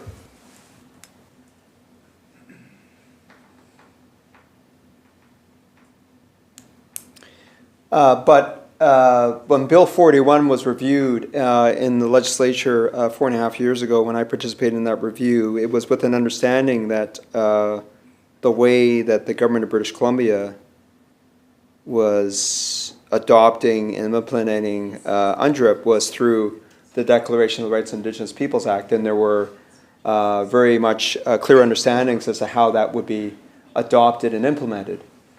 To see UNDRIP just incorporated here on a standalone basis suggests that there will be a broader application of UNDRIP without the government's own positions that it's taken, even in the Mineral Tenure Act review, that it's an illustrative document that is to be read through the lens of Section 35 jurisprudence, that it is providing no new rights as a result. So is the way that this is expressed here intended that the regulatory body will have a broader application beyond even where the province of British Columbia is adopting and implementing UNDRIP through DRIPA?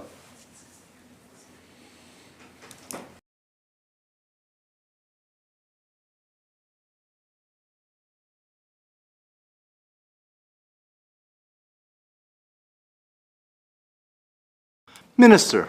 Okay, so I think it's clear what the wording of this provision does, which is that it fulfills the government's commitment to DRIPA by incorporating this through the act, that the chief elective officer, that there must be reconciliations led by the regulator, include initiatives related to the following. So it doesn't prescribe what those initiatives would be, or say in particular how they would undertake that, but that's just an obligation of the regulator. And I think just one of the things to, I think, mention again here is this idea that we are not prescribing things to the regulator. So the member talked about the actions that we've taken and how we've undertaken to implement DRIPA into our government and our government decision making.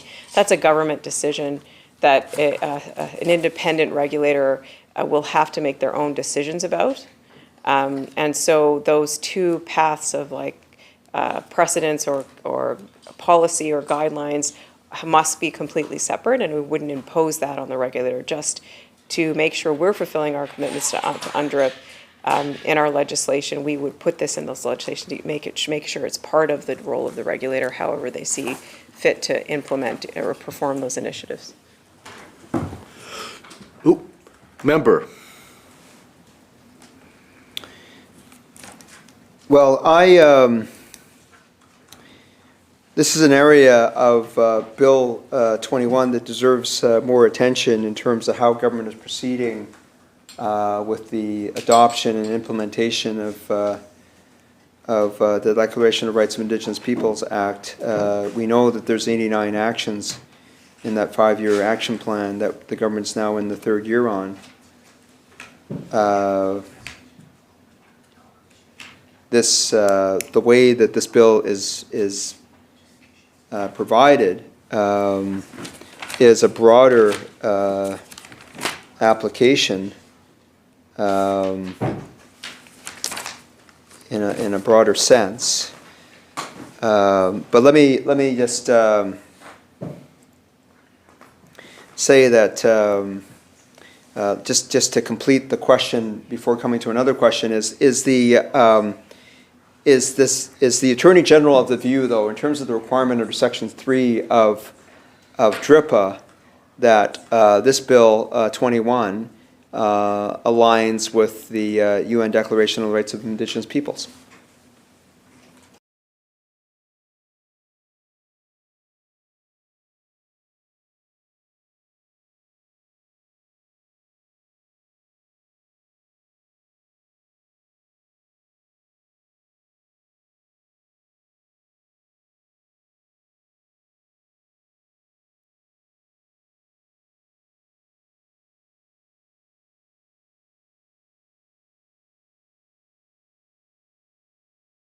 Attorney General, Yes. member, And so what specific articles of UNDRIP does this bill align with?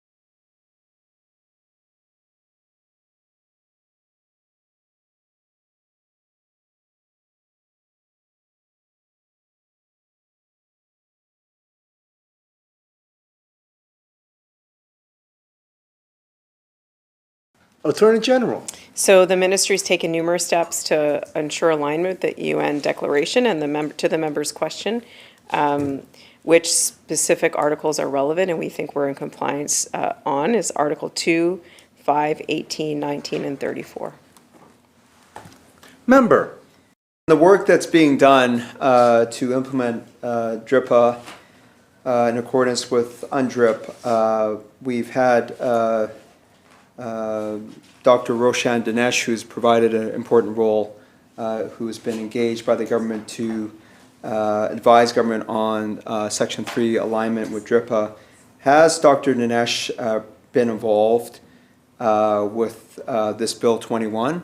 And also similarly, we know that Doug White, as Special Counsel to the Premier, has had significant work for the First Nations Justice Strategy and the First Nations Justice Council. Has Mr. White also been involved in any way with Bill 21?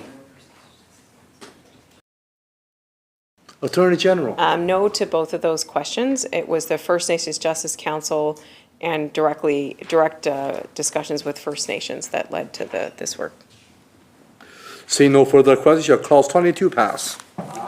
So ordered, shall clause 23 pass? So ordered, shall clause 24 pass? No, recognizing the member of Vancouver and Angara. So, 24, right? yes, in terms of the, thank you, in terms of the independent regulator, the independent review, what is contemplated here in terms of who would conduct that review?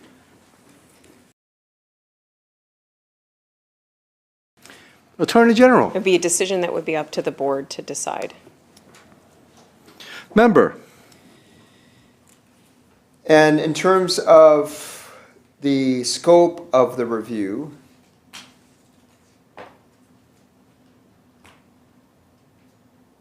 it is to conduct a review of how, to the extent to which this act, the regulations and the rules facilitate access.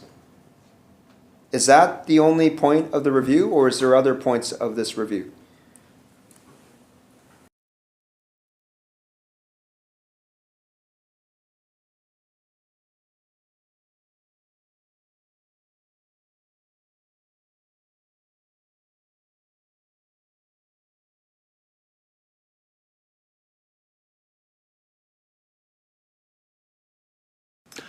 Minister, So I'll just note that the board, just like the current Law Society or Notary Society, can do a review whenever they want, just like the Caton review. So they can select an independent reviewer, review something related to either their duties or something that's happening in their professions that they would like to take a look at, and that is in their purview.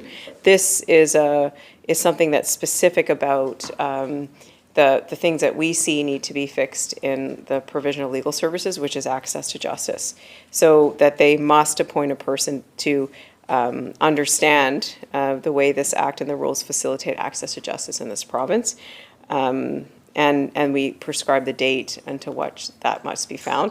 It's a key component of the work that we are doing and the work that we want to see done by a regulator, and through their own studies have shown that 6 out of 10 people don't go see a lawyer when they have a legal issue. So this is why we saw fit to put it specifically and prescribe it in the bill. Shall Clause 24 pass? Aye. So order. Shall Clause 25 pass? Aye. 25, 26. So, Sorry, member? on 25? 25, thank you. So 25 makes reference to 38, 1, F, or G, which just relates to individuals in another, who are trained in another jurisdiction. So in terms of mobility rights in this province, what is that in terms of other practitioners who are authorized to practice in British Columbia? Those rules are set out where?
Attorney General. So the rules are not set out, it just is enabling them to make rules in that regard, and specifically Section 38 F and G that the member was mentioning was about people authorized in other jurisdictions who are also authorized in BC to practice law, and practitioner of foreign law who is authorized to practice in BC. So it just gives that clarity of the scope of the rules, but doesn't prescribe what they are.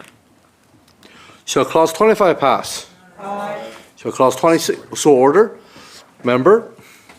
On 26, once again, it refers to the board having to consult with the Indigenous Council respecting to the extent to which the rule accords, or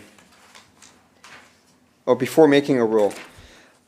This, Mr. Chair, also relates to even the first set of rules that needs to be established. And again, as I have done with previous provisions in this bill, had a discussion with the Attorney General about some of the transitional rules that govern how we get to the first set of rules.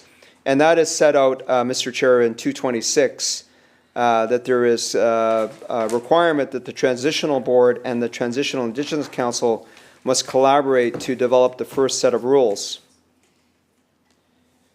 So the question is, and presumably, of course, here, we have in Clause 26, before making a rule, the board must consult the Indigenous Council respecting the extent to which the rule accords to the principles set out in Section 7B and 7C. There is other requirements as well in terms of, as I just mentioned, the role of the Indigenous Council. So through you, Mr. Chair, to the Attorney General, when we're talking about collaboration, the requirement for the Transitional Board and the Transitional Indigenous Council, or even the Board and the Indigenous Council to collaborate or consult with one another, what happens if there's a disagreement between the Board and the Indigenous Council, if there's an impasse between the two bodies in respect of a rule, transitional rule or otherwise?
Attorney General. So I'm just going to start with the reasons for these provisions. I think it's our view, and it certainly was the view of the Justice Council, First Nations Justice Council, that the establishment of the first rules provides kind of an unprecedented opportunity to set a set of rules and guidelines that removes, removes colonization, removes the negative impacts of the legal systems and those rules and procedures that may exist for Indigenous people, and furthers the promotion of reconciliation. So it's a key component of that work. So this is why it's structured that way. The key term under Section 226 is collaboration. We expect that with the council and who is part of the regulatory body, the Indigenous Council and the board, they would work collaboratively on those rules, and that's going to involve listening to all perspectives and understanding it. And actually, a lot of the rules may be very similar to existing rules. It's getting at those ones that I think are problematic. The member wonders at what would happen if there was an impasse, and we would hope that, just like with all difficult decisions that a regulator may or may not encounter, all the directors and Indigenous Council members, I'm sure, would endeavor to solve those with the commitment and dedication they have to not only the cause but the work they do, and I'm sure that would be the case. And if asked to help, government would certainly assist in working through any impasses that might come up in that conversation. Member. Thank you, Mr. Chair. So there is no dispute resolution mechanism in the bill. The Attorney General has cited that there's a hope that through the spirit of collaboration, the Indigenous Council and the Transitional Board would collaborate and find consensus on the key issues that are of concern. But we also recognize, of course, if we get to Clause 30, with the 20 minutes I have left, that there are different objectives and different focuses between the Indigenous Council and the regulatory board itself. Even though the regulatory board has some reference to reconciliation initiatives, as we just talked about with the CEO, and also in the guiding principles under 7B of the bill, there likely are some very specific focuses that the Indigenous Council has.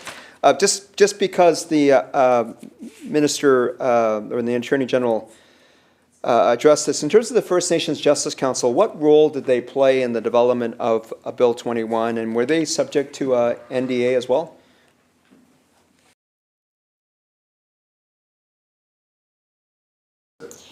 So the First Nations Justice Council is actively involved in implementing our justice strategy, which is very important. Our Indigenous justice strategy is very important, and certainly I think the idea of what the news the regulator would be an important component of furthering that goal. So yes, they played a role in not only the kind of discussions on the idea of have this self-regulated, but also under an NDA looking directly at the bill. Here we have, sorry, I meant to, I'm good with 26. Shall Clause 26 pass? Aye. So ordered. Clause 27, member. Thank you, Mr. Chair. 27B talks about establishing classes of licenses, persons, entities, different rules for different licenses and persons. So this is an expansion of classes that might be part of the legal professions. What at this juncture does the Attorney General anticipate will be how the board will proceed in terms of establishing other classes of licenses and persons, entities, things, activities under this Bill 21?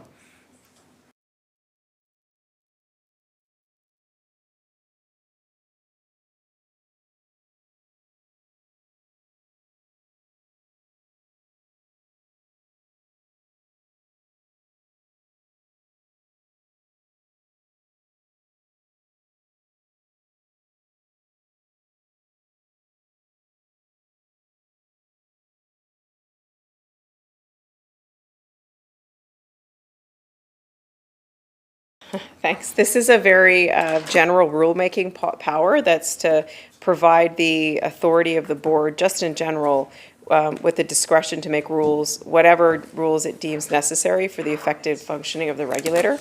So it's very broad in its making, and it would just be that ability for the board to make the rules it deems necessary for legal professionals.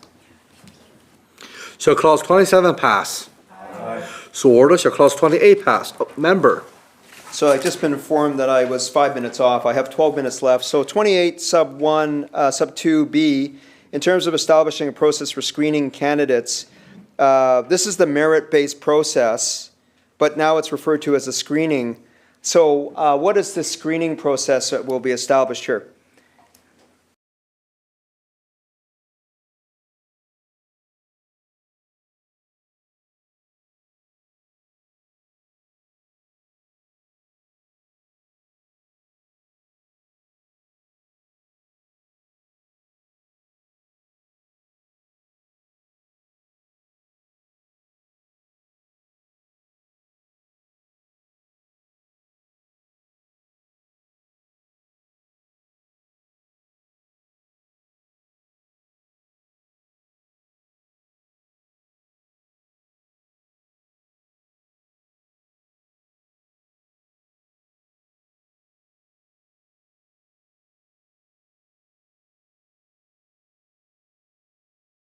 So this is in the category of may, so the board may make rules with respect to directors, and that's the establishing a process for screening of candidates in the election of directors, which is sometimes a common practice when it comes to candidates. Like certainly you can conceive of a situation where you may want to make sure that all candidates don't have any serious disciplinary action against them, for example.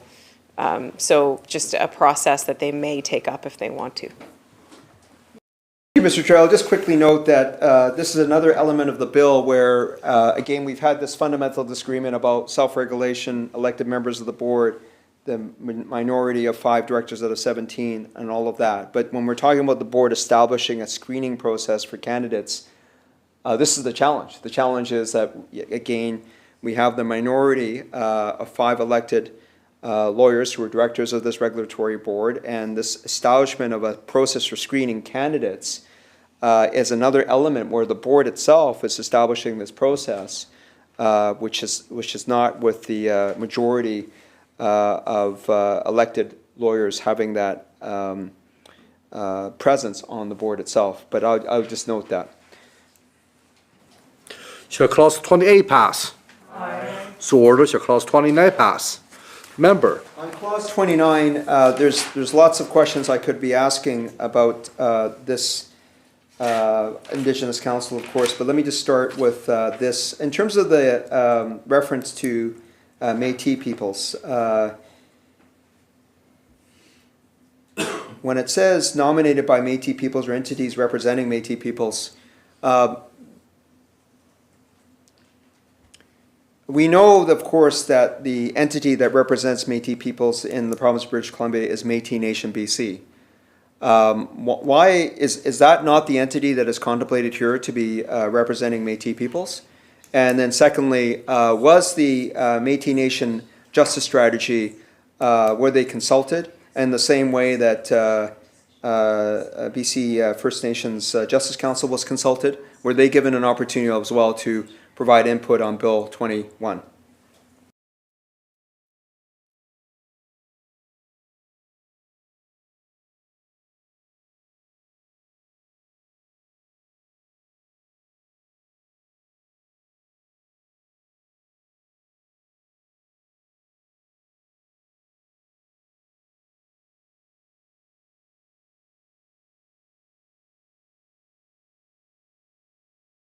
Minister. So the Métis Nation of BC was provided opportunity to give input on this bill, and we appreciate that. The reason for the drafting choice is because, names of organizations can change, and those kind of structures can change over time. So with legislation, when you stick with one, you'd have to have a legislative amendment in order to adapt it or change it. So this, just because of that, it was important to capture Métis people and Métis and entities representing Métis people, and so that's the reason for the wording that's been selected. Member. I continue to note, as has been the dialogue with the government about the lack of recognition of Métis Nation BC. We've seen this government, through the Minister of Indigenous Relations and Reconciliation, put out one letter to recognize them in May, and then 2 weeks later, May of 2023, and then reverse the position. But I will leave that there. I will also note that BC First Nations Justice Council is referred to in 29(1) sub C, and presumably they might be also subject to a name change, but I'll leave that point there. In terms of the Indigenous Council itself, the Attorney General talked about the fact that if there's an impasse between the Indigenous Council and the regulatory board, that government may assist with the process. That is not actually spelled out in Bill 21. So how will the government assist in this process if there is an impasse between the Indigenous Council and the board of the regulator?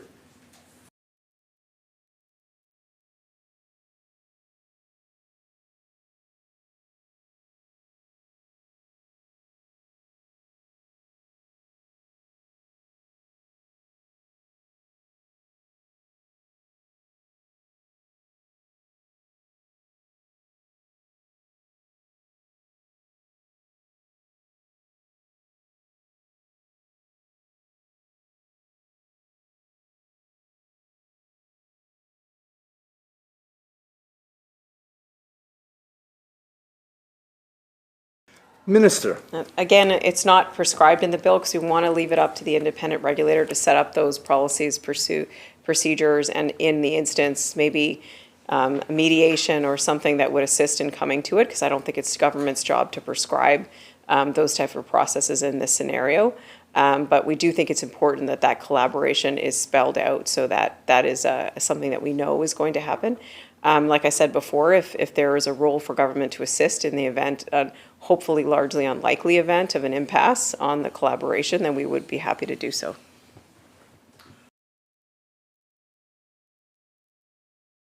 Pass. Member.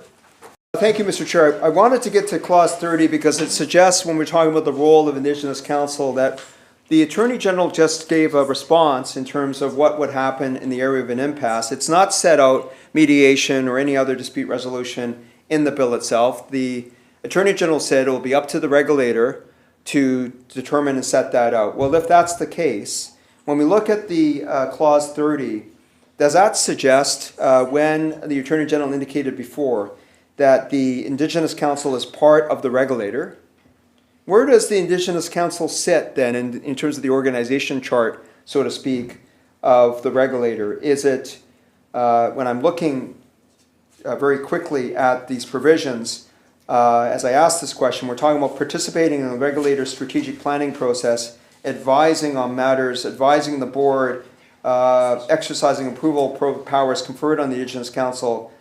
But in effect, is the Indigenous Council underneath the regulatory board in terms of organizational structure?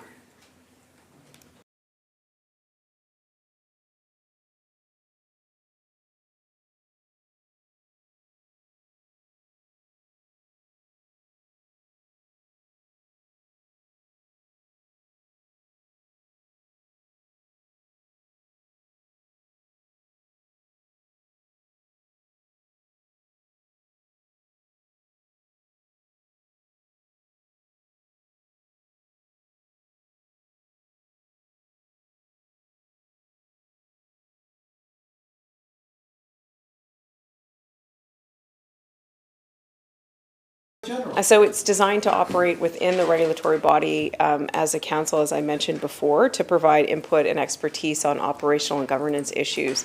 And some of those points are set out in the bill. In terms of organizational structure, that wouldn't be something that we would set out in a bill. That would be a decision of the regulator to see how that sits within their internal functioning and rules and procedures that they have a role in developing. But the certain things that we've put in here are places that we think it's important that there is, for sure, an ability for there to be an interaction between the council and the governing body. Member. This may well be my last question, but I just wanted to finish this line of inquiry, and I appreciate the Attorney General has addressed the questions to the extent that I was able to pose them in Bill 21 in this process and the team around her. But just on this point, when I look at clause 30 sub B sub 2, it's a matter referred to the Indigenous Council by the board or the Chief Executive Officer. That wording suggests, of course, that the Indigenous Council is part of the regulator and that there will be matters referred. But it does still leave a point of a lack of clarity here in terms of structurally whether the Indigenous Council is sitting side by side with the regulatory board or underneath the regulatory board. It's important because the Attorney General is suggesting that in the case of an impasse and lack of agreement, let's say, between the Indigenous Council and the regulatory board, that the regulatory board itself will determine how the impasse will be dealt with, or how decision-making processes will be dealt with, the consultation-making process will be dealt with. And so that's suggesting to me that the Indigenous Council is actually sitting underneath the regulatory board and effectively still governed by the rules, even though they're collaborating somehow on the transitional rules or being consulted with on the CEO, for example. That still the Indigenous Council sitting underneath the regulatory board. Is that not correct? Minister. Okay, thanks, Chair. This may be my last answer, so I appreciate the dialogue that I've had with the member here today. What I would say is that I think instead the way we're viewing the Indigenous Council, and it will evolve as the regulator sets itself up and makes its rules and goes about figuring out what's referred to the council and what's not, is that it's an innovation. It's an innovation in a new structure in the regulator, and I don't think we look at it in terms of an organizational chart of where it sits and how it sits. And likely it would be integrated into the work of the regulator in ways that maybe I can't think about at this point, but will come up in the future. Honorable members, in it being 8:25 p.m. pursuant to the motion adopted by the House yesterday, the committee will now proceed to finalize clause-by-clause consideration of Bill number 21. In accordance with the time allocation motion, I will now put the question on all remaining clauses of the bill. Members, a division on the remaining clauses and titles cannot be called, but in accordance with practice recommendation 1, members may indicate passage on division. With that, we will proceed. Shall clause 30 pass? Aye. Move the remainder. Move to remainder? Shall clause? So you have to check if that's okay. Yeah, I'm checking with my The member from Vancouver Mangera. Can we go from clause 31 to 77? I have nothing more to say because we've closed, right? So I don't have to be asked, Oh, no, you still can call on division if you want to call it on division things. because we're still voting on this. Okay. Okay, for clause inclusive from 30 all the way to 77. So ordered. On clause 78, members, pursuant to the time allocation order adopted by the House yesterday, the amendment to the clause 78 standing on the order paper in the name of the Attorney General is deemed to have passed. The clause 78 as amended is deemed to have passed. Is it agreed? Aye.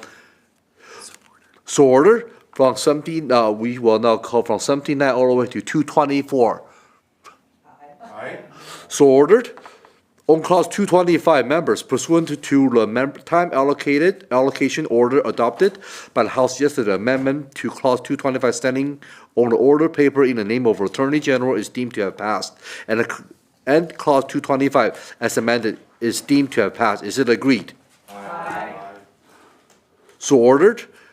And we will now go from clause 226 to 317. Shall all the clause pass? Aye. So ordered. Shall the title pass? Aye. Thank you so much, everyone. Now I now recognize the minister to move the motion. Thank you, Chair. I just want to start by thanking the team that's not only sitting here today, but that is listening somewhere and has been for the last many days and many hours for their tremendous work on this piece of legislation that I know will be transformative. And I really just want to raise my hands to them for the countless hours and exceptional work that they put into this. Honorable Chair, I move that the committee rise and report the bill complete with amendment. Members, apologies. You have heard the question. Those in favor? Aye. Oppose? This committee now stands adjourned.